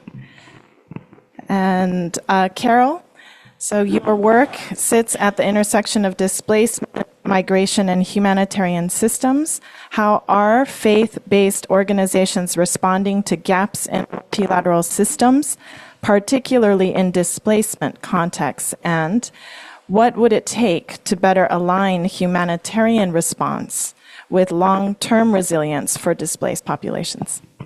Very easy questions. Well, I think the most important aspect of this is there's a funding crisis for everyone involved in this. The faith-based organizations are the ones putting their bodies on the line. They're the last line of protection for those people on the move, by providing humanitarian services, by providing shelter, providing refuge, providing a company where it is needed. I see that across our membership. ACT Alliance has 164 members. Out of that number, around 50 of them are working directly with migration and displacement, and that includes both programming, advocacy, but also the humanitarian response, because we do have a humanitarian mechanism through the Rapid Response Fund and appeals that we have, in which our members are able to mobilize and respond to those needs on the ground. But apart from what's physical services, essential services for them, and I would call it, of course, basic rights, right? Because let's not remove that fact. These are rights that people have just for the fact of being people. They're also providing an added value, which is hope, right? Which is providing comfort in a time in which multilateralism, in a time in which countries are moving to very far away from what human rights and the Universal Declaration of Human Rights and many, many other instruments are saying. So And not only that, it's not only putting their bodies on their line, they're exhausted sometimes. I see that with our members, but there is something that I do value and that I see reflected in some of the mechanisms we have within the organization, which is, for example, our communities of practice. We have members, for example, in Latin America and the Caribbean who decided to come together despite the limited resources or time that they might not have, coming together to a community of practice and saying, we need to work together, and that implies putting our time. Sometimes they do it on a voluntary basis. They have a lot on their agendas, but they still show up to say, we need to pass on the messages that not only migrants and people on the move are telling us, but also what we're going through. And this mechanism of the community of practice really works because they're trying to come to these different spaces. We have an incredible representation from that community of practice here. Our co-moderators of the community of practice are all of them here. They're participated in the regional reviews of the International Migration Forum, and they're saying it's not enough to be working in isolation. It's not enough for us to be providing shelter, basic services, or being there with responding to the humanitarian needs if we're not having that dialogue at the policy level, which is completely necessary in order to not lose, because again, and I put emphasis on that, we're at a point in which we can lose a universal human rights system that has been agreed in this building for decades, right? So there's a need of also showing up again, and I make emphasis on what I said at the beginning, showing up and the willingness of them coming together to do that has been manifested. The same with our global reference group, which is collaborating to see how we can push policy messages to key figures not only in the UN system, but those governments who still open the doors for these messages to be received, because that's important. We're unfortunately, and I echo, some of you were there this morning with the Under Secretary General of the UN said that there's a drought in good leadership. We don't have good leaders. We have very few governments who are supportive of all of this process and multilateralism itself. So organizing, having roles together, who's going to play a role in communications, who's going to be very good at humanitarian response, who's going to have more experience in programming. And that leads to the second question, Ivy, that you were asking. How is this linked? How do we work together in strengthening the humanitarian system? It is not divorcing it from development and peace. They're all interlinked. We have an agenda that's still valid, the Sustainable Development Goals, the 2030 Agenda for Sustainable Development, agreed again across the street, in which we promised that by 2030 we would have a better world. And unfortunately, due to the pandemic, due to many other things, increasing conflicts, increasing the numbers of people who are on the move, we have a lot to discuss in terms of how we deliver that agenda as well. It's not separated. What we're discussing here is not separated from the SDGs, is not separated from the Global Compact on Migration, is not separated from the climate negotiations. Everything is interlinked. And I think that bearing in mind that just responding to crisis through the provision of services is not enough.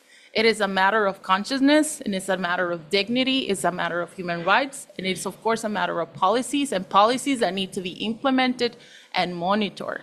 And there's talent, but there's roles to play, there's resistance and unity that needs to be made, and we need to be better and smarter in terms of how we're speaking to those sectors who are still on the boat with us, right? Who are not attacking the vote, right? So how do we strengthen that? And how do we see this space as not only as isolated events, but actual processes in which we can start discussing and working together in a better way? So, hope I responded. Thank you. These are not easy questions. So we wanted a little bit of interaction among the speakers here. Because I'm moderator, I'm kind of maybe going to switch things up and see also if there's any audience questions or anything that came up. I'm going to just check my text, and if not, we will just go into the speaker. I don't see anything. Oh, if I was first going to see if there's anyone online, and they didn't have any questions. But if someone in the room wanted to say something, I would like to give an opportunity, because so far it's been one way. So please, Marta. Yes, yes. Oh, we would need to give you the mic, though. Somebody, can you take the mic? So the people online can hear you. And the interpreters. We have interpreters. Thank you so much, interpreters. Okay. No, I've been watching, really watching. And then I've been listening, and I'm concerned. Because lots of great things have been said, but then it's always coming back to compassion. We don't need compassion. Those of us who are in exile or, in destierros and all that's happening here in this country, we don't need compassion. We need people to be people and know that we are one. And so we need grace. We need wisdom and grace because we shouldn't be fighting, but we should be transforming, and it's not happening. And I cannot say all that I need to say here, but the UN must exist because otherwise somebody else is going to create something happier than that. And the decisions that are being made is without us, and we are the ones that are facing this. It's the social movements that really have to step up every time that there is hunger or whatever. And so you are not contacting us, and decisions are being made for development, not knowing what development, not knowing what security is, and what is peace for us. We don't want to live in pieces. We don't want a little piece of peace. No. So I'm just saying that I haven't heard the people here, and to me, everything that was presented, like I wanted to talk with the people that presented at the very beginning, and I don't see them. So if we are together, we are together. We don't come to present only. Thank you. Thank you for that. And I know that our co-moderators have been here from the very beginning and will also address us a little bit later. And if any of the speakers wanted to comment on that, or I can also share the questions that have been prepared, but I'll just pause. Oh, Monica also has her hand up. Okay. Hello. I just want to thank everybody here, but we're here because we're communities of faith. And I would like to share an indigenous quote. A heartfelt prayer is more powerful than an atom bomb. And I just hope that we will leave here, having prayed together, having held a time of maybe silence for a minute or something, because our prayers matter for us and for the United Nations and for the migrants and for all of the SDGs, and particularly for peace. Thank you for that. There's a lot happening across the street right now. I think most of you in the room are aware. Migration Forum is happening, but also the NPT Review Conference, the Non-Proliferation Treaty Review Conference. Some really big stuff going on across the street, and we, I'm sure, are feeling some of that weight. But I'm also feeling the hope and the energy that you're bringing. And thank you so much. I will share the questions, and then if you want to address anything you can blend that in. Okay. So, how can we connect? Interfaith collaboration. Well, I'm going to skip that one. What does effective partnership with the United Nations and member states look like from your perspective? Now, I'm going to change the order. I'll start with Carol. I guess I'm going to just echo what I said before, which is there's roles to play, and there's a lot of organization that we're still lacking. We come to these conferences, we come to these spaces, and we kind of repeat the same information, or you see groups who are requesting the same thing, but they're not necessarily talking to one another. And that's a very basic thing we need to start to do, talking to one another with kindness, especially in such hectic environment. I know it's hard to put in a smile on our faces these days, but that's where we need to start. With grace, with dignity, with acknowledging the other as equal, because right now we're looking at many differences outside, but not necessarily what brings us together. Read the Charter of the United Nations. We're people. It's not like we have another planet to flee to, right? So we need to counter those narratives, harmful narratives as well, but in particularly with the UN, and I think that's something that as faith-based organizations we can, It's defending the UN Charter and the Universal Declaration of Human Rights as milestones of the work that we all do. I think that right now the UNET needs a lot from us in order not to be dismantled. Because yes, there's already alternative bodies that certain leaders want to promote.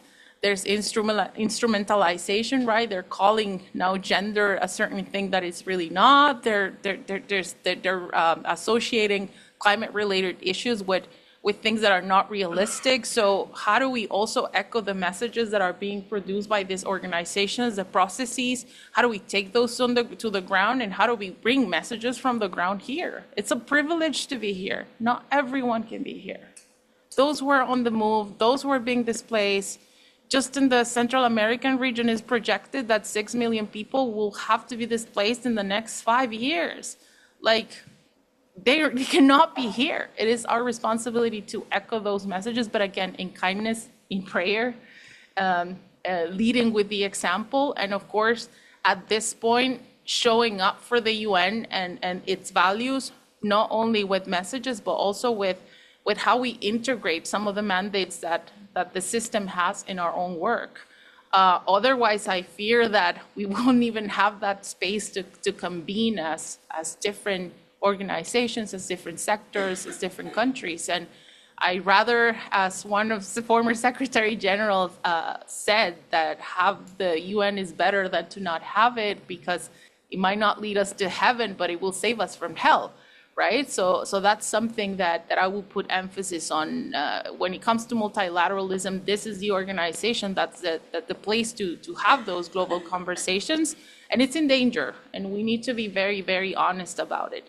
And there's a role to play, a very specific leverage that faith-based organizations, churches, places of faith have that we need to push more, that aligned exactly to what we're trying to promote, which is dignity, compassion, equality, and inclusion. Wow, thank you. For me as a youth, it means projects having to do with climate justice and interfaith collaboration has to include the input of youth, and youth from everywhere in the world. People are doing different projects, and it's crucial that we platform them and understand what they're doing in their communities to combat drought and to connect these youth to one another in programs, interfaith programs, so that they can have conversations with one another and share ideas. Also, it means understanding the stances and histories of the communities coming to the table, and also using faith leaders as a conduit to their communities. I think that faith leaders have the unique ability to speak emotionally to people and to their communities in a way that builds trust, and as we've been talking about, and love. And so I think that that's also something that would be smart for the United Nations to kind of take into consideration when thinking about building programs and supporting people in their work. Dr. Meyer, would you like to go? Mahalo nui. This is a time, everybody, for radical transformation. We are actually in this time right now. And spiritual evolution actually accelerates with the engagement of contrast. So we're evolving. We are evolving. And I heard the word love in there. So, and I appreciate the idea of sharing prayer, sharing joint quality so that we can change energy, so that policies, of course, we work every day to change the climate of this paradigm that we're living in one of the most expensive places to live in the world. So my job is to remind people that we don't have to own our homes. We simply have to be considerate and have the sense of safety. So rethinking paradigms is key for me, Ivy. But I'd like to finish my little minute by teaching us a collective prayer. Ulua eke velina a ke aloha. Those of you who are on Zoom, you 100 people, I've wrote it in there, and it just goes like this. It means aloha is the primal source of our collective evolution. It means loving is the practice of an awake mind. Ulua e ke velina a ke aloha. We do it 2 more times. Ulua e ke velina a ke aloha. Hum. Ulua e ke velina a ke aloha. And that, I believe, is the elemental form of how we are going to generate a different frequency. And that takes time. And that is grace and wisdom. Thank you, Auntie, for that, Ike, for that knowledge. Grace and wisdom is at the center of aloha, is at the center of loving. And so I'm just going to continue to be clear and kind around the cacophony that actually is stimulating our priorities, stimulating the type of coherence that we must enter, that we are entering to continue. And by 2030, there's going to be 2 Earths, everybody, the new Earth and the old Earth.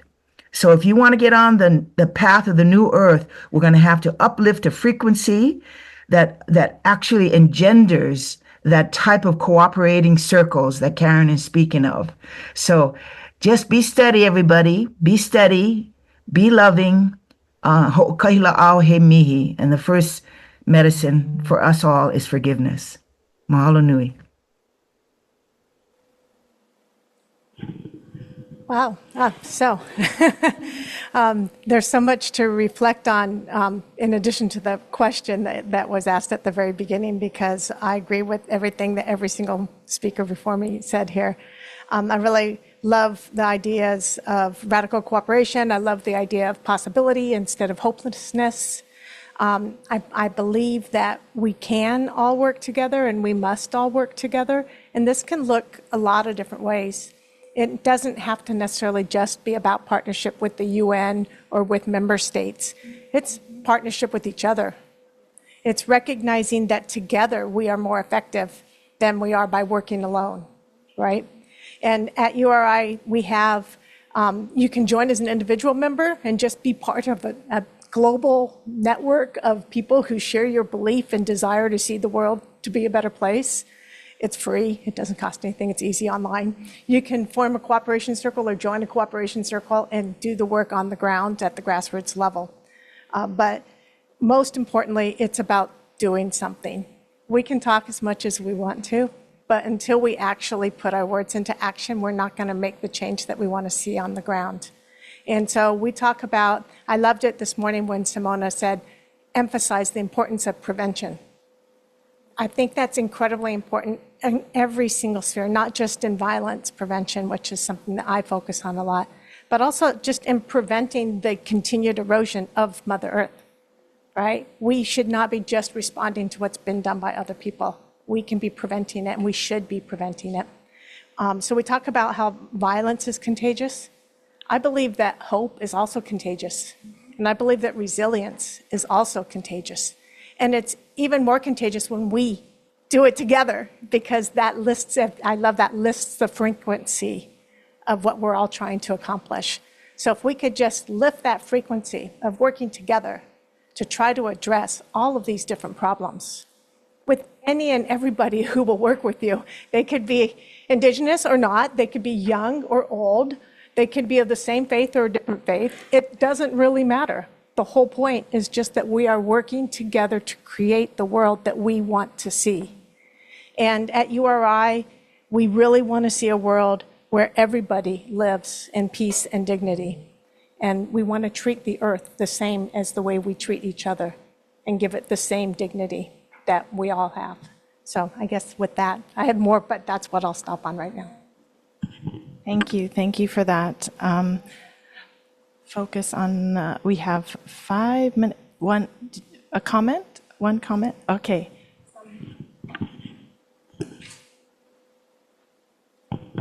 Thank you so much for all the knowledge and all the wisdom that has been exhibited here.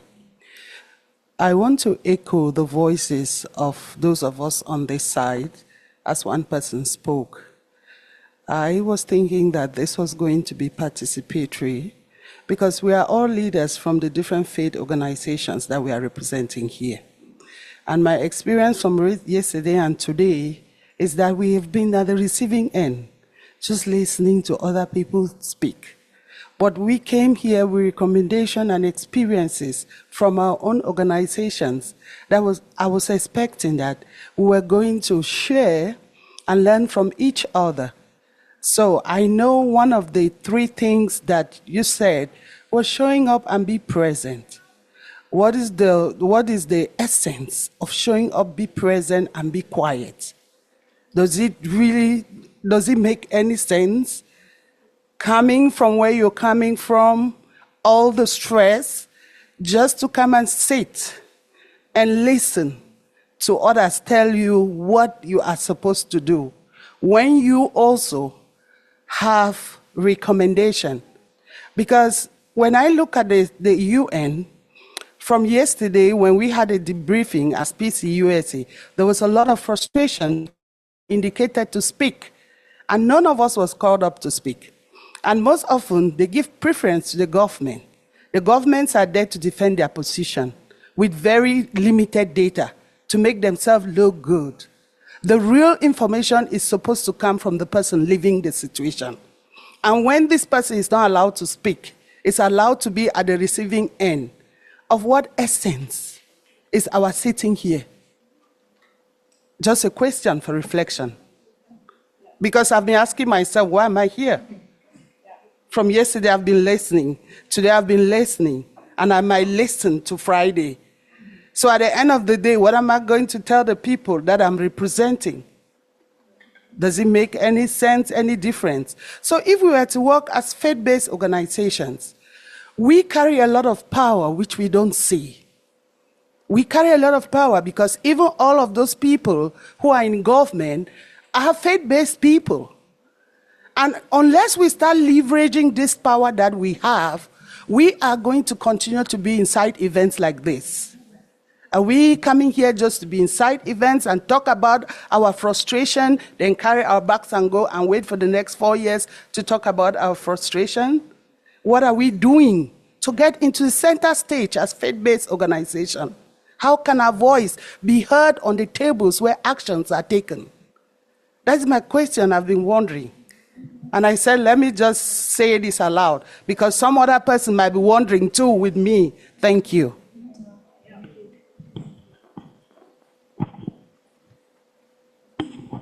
Thank you. We have 2 minutes left, and I wanted to give one final closing remark from everyone, if it's about 30 seconds or so. Is that okay? Any closing thoughts that you have? You can address, again, what you just heard. Yes. Sorry to interrupt. So just to clarify, we do have a closing segment for about 20 minutes, and that actually is the opportunity to hear from the room. So please, if you're here, stay with us, bear with us. At the end, there will be an opportunity for everyone in the room to share within that 20 minutes rather than to continue listening. Okay? All right.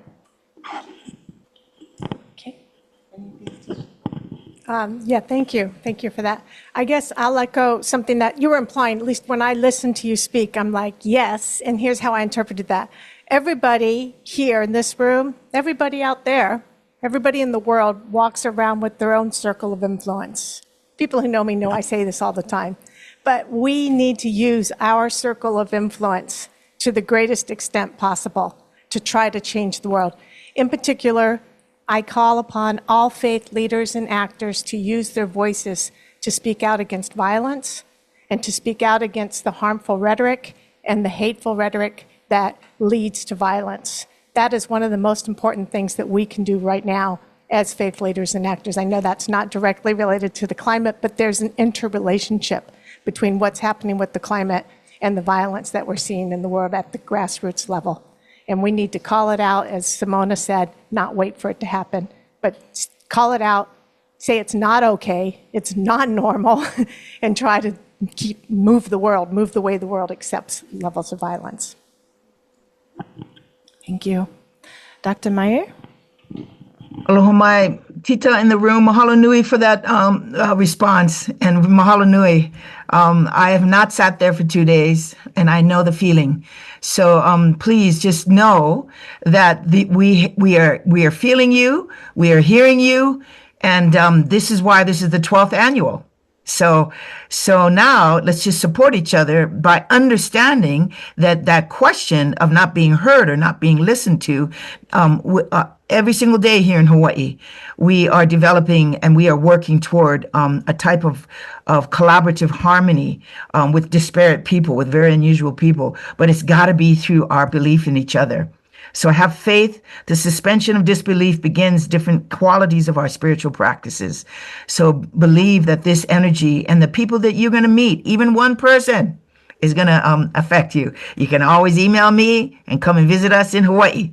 But please know that even island people value every single moment that we have, and especially when it's hard.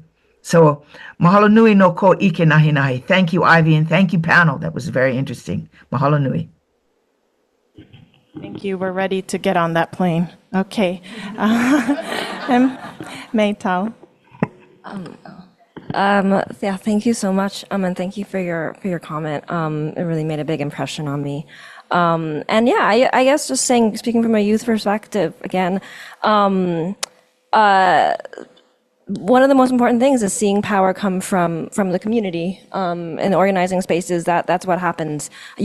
Someone just getting up there and saying, I'm the leader now, doesn't work. You have to build grassroots organizing and have tactics. And I think that's kind of what will, in the end, build hope and force behind our movement. Because if people don't feel as though they have a seat at the table, then why would they be there? So I think that using the technology we have and using for good and using interfaith relationships, there's a really important opportunity right now we have to be in conversation with one another and have an effect on what happens in the climate.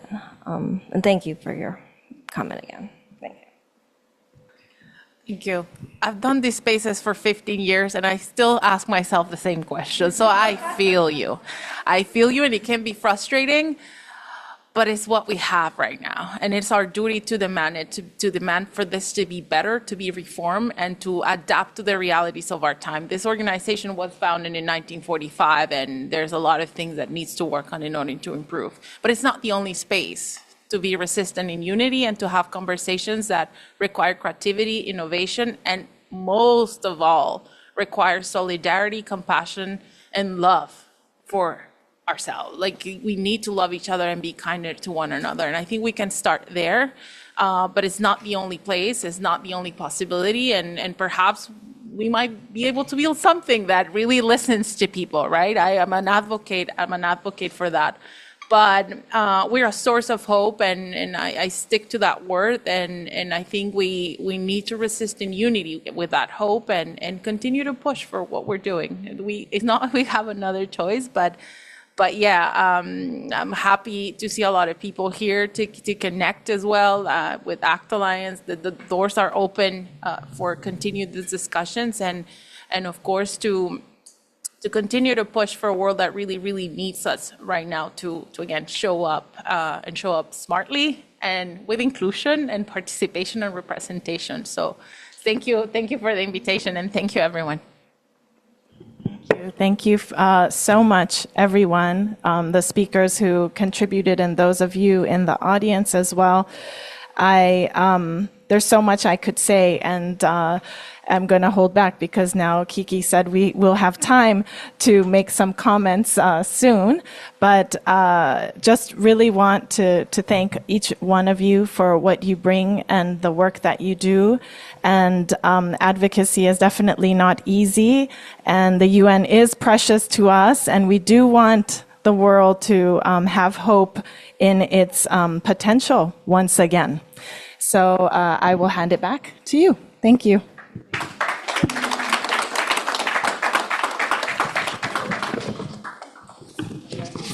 Okay, as we begin this final round of comments and interaction and wrap up, I want to start first by acknowledging and celebrating the very visible and very impactful leadership of women, and especially young women, modeled in this edition of the annual symposium. I think it's just brilliant.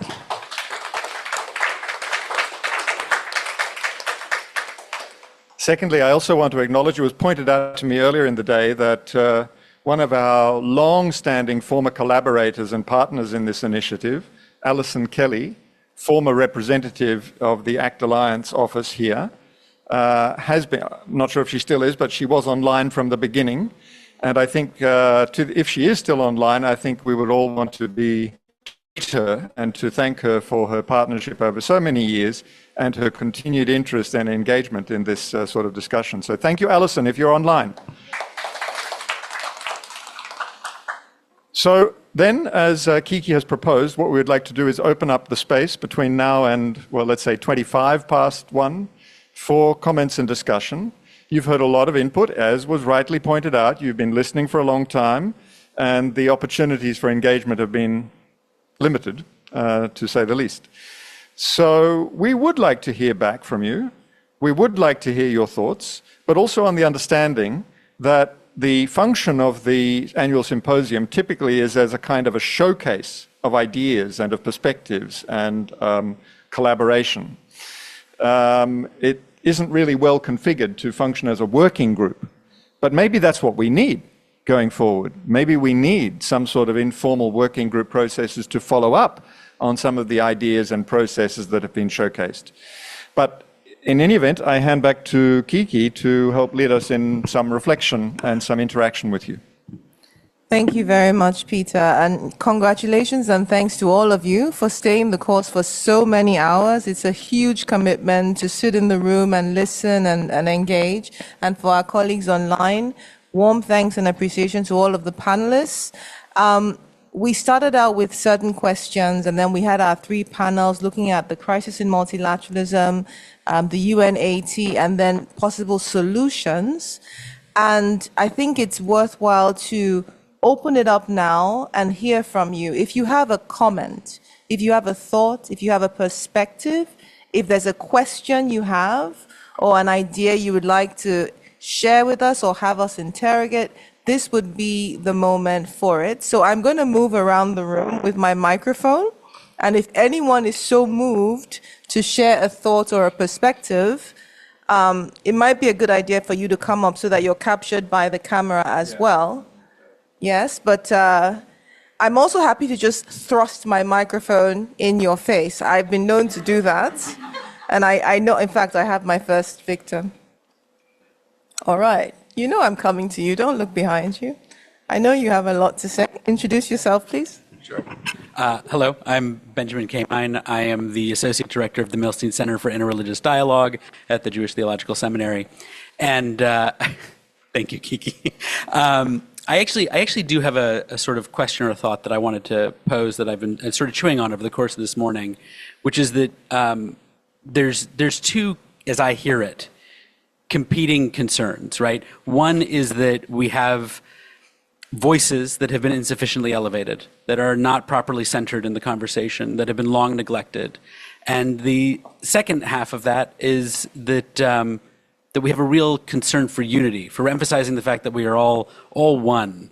And I'd really love for us to think maybe more concretely about what it means to build, to answer Aza's call, a multi-religious multilateralism, a way of elevating and centering voices that actually honors difference as well as similarity. and maybe that is more resilient to the I was going to say the bomb droppers, but really to the bomb droppers, to the people who do things that seek to explode our solidarity. And I forgive me for the poor choice of words, but I think that's actually what's happening, right? Is that people who choose violence, and they did violence as a choice, are stress testing the ability for us to reach out across difference. And I think in some cases we're failing that test. And so I would love for us to think more concretely about how to bridge difference without eliding difference. How do we elevate and center voices that have been on the margins while not homogenizing the conversations we're having? So that's my thought, question, charge, as it were. I think that was brilliant. Excellent. Thank you. A lot of food for thought. So, guys, there's an idea floating around for a potential policy paper coming out of this symposium, and I think a catchy title could be, there you go. All right. Please introduce yourself. Yes. Hi, my name is Joël Malblanche. I'm the Director for International Programs at Church World Service. This is my first symposium, and I thank you for all the panelists. This has been great. A lot of great things were said. And this is really a positive space in right now, in this moment, not that positive world, unfortunately. One of the things I felt that was missing, though, was the idea of accountability, unless I missed it. We have all good intention in trying to put things in the right place. A lot of great ideas. The fact that we're acting on rules that were put in place in 1945. I think that should be said more frequently. This space, I've been to so many panels about how powerful spaces like this are. And if we really truly believe in the system that exists or parts of it, I would like more accountability on ourselves, us speaking out against those who aren't being held accountable. Just to continue to put to use the voice gathered here in this space. Thank you. Thank you very much. I said I would do it. Please introduce yourself. Good afternoon, everyone. Beth Blissman, Loretto Community. Grateful to be here today. And the question is, final thoughts? What's the challenge for the future? It's a challenge of accountability. It's a challenge of recognizing others in faith traditions while not seeing that doesn't take away from our own.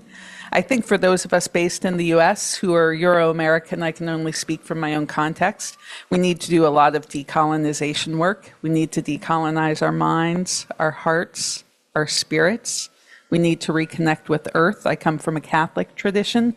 Our tradition has not done so well over the centuries in terms of connection with earth, save for the Franciscans. Thank God for the Franciscans. But we're doing better, kind of waking up, better late than never. But really being able to see beyond our own faith perspective and embrace and engage with the other, that's the challenge. At the UN, we often say, oh, we love the golden rule. Every religious tradition practices the golden rule.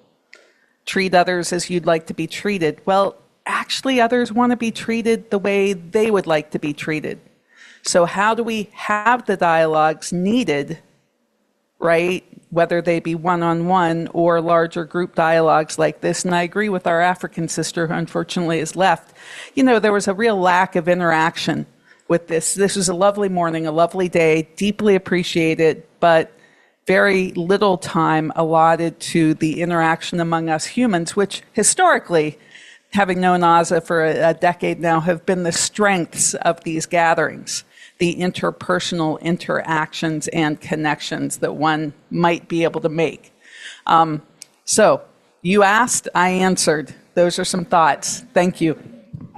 Thank you very much. Those are great thoughts. And then the hands are coming up. I love to see it. Introduce yourself, please. Hi, everyone. My name is Ileana Brodsky. I am a rising fifth year at the Jewish Theological Seminary. I also am a rabbinic fellow at B'nai Jeshurun, where I do most of my work in community and in congregation. And we spoke a lot about the change in technology, the change in the realities of the systems that we're interfacing with in order to make these kinds of connections in the world. And something that I'm thinking of particularly in regards to ways in which religious communities and religious institutions can be a voice and a power of civil change in the international policymaking body is also the increase of surveillance. It's a concern that I know a lot of young people, especially in Jewish community, especially in community of Jews of color, are very, very concerned about. The increase of surveillance, not only in our technologies, but also in our culture and how we self-police. So that's an issue internally in religious space. And then externally, when we talk about getting out onto the streets, last Thursday, many of my colleagues were clergy who were arrested in a protest against ICE. I feel like religious communities have been at the forefront of protests against the ways in which our government is creating true physical, but also moral and spiritual injury in our country. And there seems to be a disconnect between that action that is happening, and I am, I guess, a youth representative here. I'm only 30-something. But in my lifetime, we are seeing more and more advocacy, especially from religious leaders in the streets, and people putting their bodies on the line, and it's not translating into representation in policymaking spaces. So a question I'm having is, A, how do we stop kind of self-policing in these communities? How do we mitigate the culture of surveillance? And also, how do we create places for clergy to continue to do that work, to be civil representatives and civil voices that are also, getting up into these high-rise buildings? We can be on the street all we want, but if we're not invited into the room, then it's falling on deaf ears. And furthermore, if we continue to be harassed, beaten, and arrested by the governmental bodies that do that, there will be none of us left to be those voices in the rooms and the high-rises. So that's what I'm thinking about. Very great points and perspectives. I think this paper is writing itself. I can see the different sections now coming together. All right, please introduce yourself. Kiki. Deborah Boudreau from Buddha Tzu Foundation. Besides accountability, I really want to encourage is engagement. Today, we are sitting here, and this symposium is the 12th years. Every year, same time, we have the symposiums. How are we going to bring everybody engaged? Then, before you can sit this space so nice, but before the symposium planning, Katarina, Peter, everybody have meeting every month. This is the engagement. This is the process. We have IATF, we have UN agency to back us up. We have Multi-Faith Advisory Council to back us up. Without our effort, they will not be here. If we want to bring from here to there, it's we are the people in power. We need to demonstrate our engagement. We need to show our accountability. We need to share what is our successful partnership. Partnership is not sitting down and waiting for you. Partnership is you reach out to the community to engage, to share what you can do, to bring solidarity in your hands. So I'm very, very grateful that it takes time for us to move to that side, but without this process, we would never be able to move forward. So I really appreciate all the planning committee. Before, we even did not know the internet would be so smooth. We don't even think about we have a space here. And we don't even know we have 6 language interpretation at the same time. So thanks to Peter, I think he will say something, and Dr. Kiki will say something, but I really want to see, based on the faith base, I saw if we engaged, co-ownership, as Dr. Asa Karem said, co-ownership is in our hand, and we can share the successful, and the prayers is in our heart. So thank you. Thank you. Thank you so much. Now, before Peter and I do a final wrap up, if there are no other hands.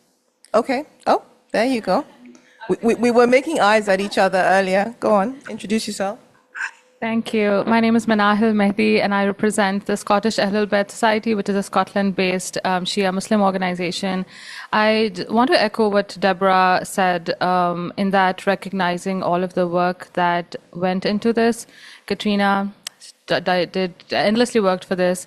And all of the feedback that we're getting also regarding decolonization, regarding this being a two-way communication, there's no reason why we can't build on that. I think that all of this feedback is essential, and it is what will drive this conversation moving forward. Perhaps for next year, we will plan this in a way that there is more two-way communication. Perhaps the year after that, we will be sharing more of what we achieved through those conversations. There will be plans of action and accountability on those results. So I think this group really has their heart in the right place, which not everybody does. And so I think we just continue to build that momentum. And I just wanted to conclude on a positive note. I think there's a lot of potential in this group. So yes, thank you. Thank you very much. An idea, as we send out a summary write-up for this segment, we will also ask you to indicate if, how, and in what way you would like to be engaged in organizing next year's annual symposium so that we all get our hands dirty and do the work together. As I said, before Peter and I do a final, very quick wrap-up, I do want to give the microphone, with all due respect to everyone, to someone I consider an MVP of this year's symposium. Katerina, come. I would like us. Yes. I would like to appreciate Katerina. Katerina did so much of the heavy lifting, emails at every hour of the night and day, a lot of coordination, so much work. Katerina? Basically the same function as holding the annoying 1 minute panel, but in your inbox every half an hour, right? Absolutely. So Katerina, thank you. Without you, we all wouldn't be here today. Thank you so much for your work. All right, I've said enough. Peter, close us out. Well, I'm going to go back to the beginning and some of the core concepts and statements that really resonated with me. One of them has already been referred to, the need for, as much as we are addressing the crisis in the multilateral intergovernmental system, also to address, I won't say crisis, but also the challenges in terms of multi-faith, multilateralism. We cannot preach to the system if we are not practicing that cooperation, that unity, that engagement. That's a very, very important point, I think. I also really like this language that came to me from Susan Brown, from within the UN system, about the need to remoralize the system, the multilateral system. I think this is a clear call to the faith-based sector to be lead actors in that remoralization. And it reminds me also that certainly in the WCC, but many other faith actors were at the forefront of advocating for the establishment of the rules-based order for the multilateral system, for multilateral cooperation itself, before it existed. And we in the WCC have more and more counterparts within the international system, from ICRC, from different UN agencies, from individual legal scholars in the field of international law, coming to us and saying, we need your help. We are in some ways back to square one, or at least the foundations of this system are being shaken, and we need you to come back to the table with the same value proposition that you advanced before these things were created. I think that's a very important call for us to bear in mind. I want to pick up on something that Maytal, I think it was, who said it in the last panel just now. I mean, this was a panel about resilience and how in the midst of crisis, we can continue, which is in many ways the hallmark of the faith sector and of civil society more broadly, but I think especially of the faith sector. She explicitly enunciated the refusal to succumb to despair, to hopelessness, to reject that position and to commit to continuing the struggle. That's resilience. That is resilience. It's right there and captured in that statement.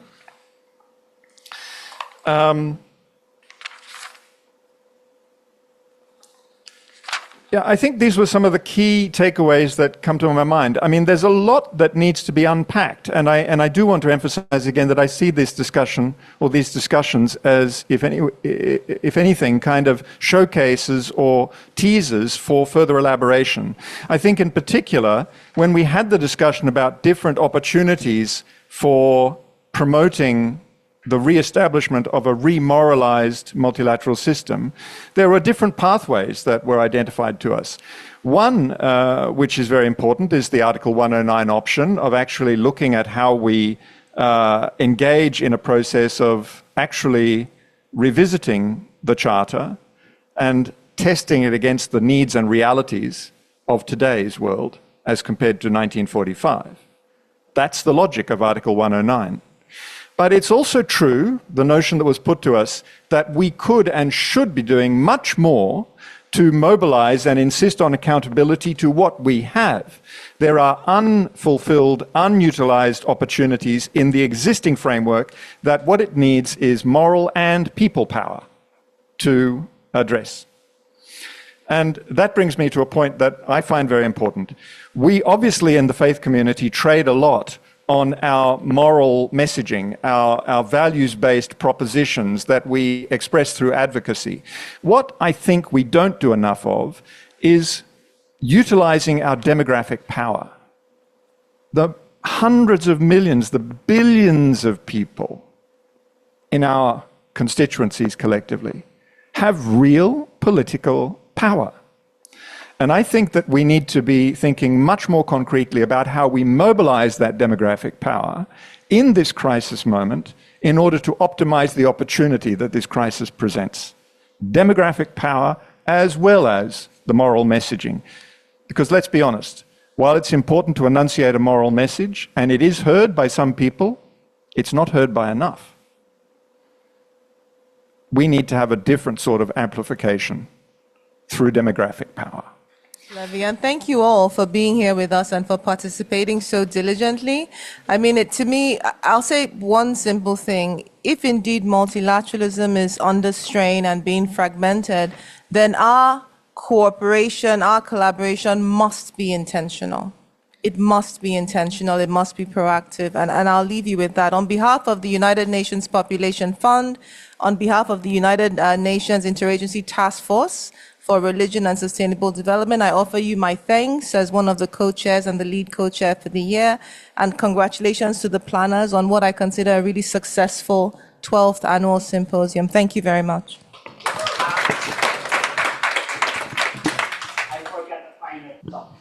Thank you. Wait. No, don't go yet. Because it is absolutely essential that I thank some of the, well, all of the partners in this initiative, starting with our UN partners in the Interagency Task Force on Religion and Sustainable Development. And it's once again such a privilege for me to co-moderate with you, Kiki. It's a real pleasure. Thank you so much. Wait. I'm getting there. Don't steal my thunder. And I mean, everybody who's worked in the organizing committee, as Deborah mentioned, our warm thanks to everybody it's been really a collective effort. And I'm always astonished, every iteration of this annual symposium I come to, about how well things come together, even if we parcel out different pieces of work. The unity of purpose is evident in the product that is presented on the day. So thank you, everybody. But I want to pay special thanks to Deborah and to Steve and to Pin and the team from the Buddhist Tzu Chi Foundation, who stepped into the breach and provided us with this fantastic digital infrastructure setup so that we could actually engage in this way.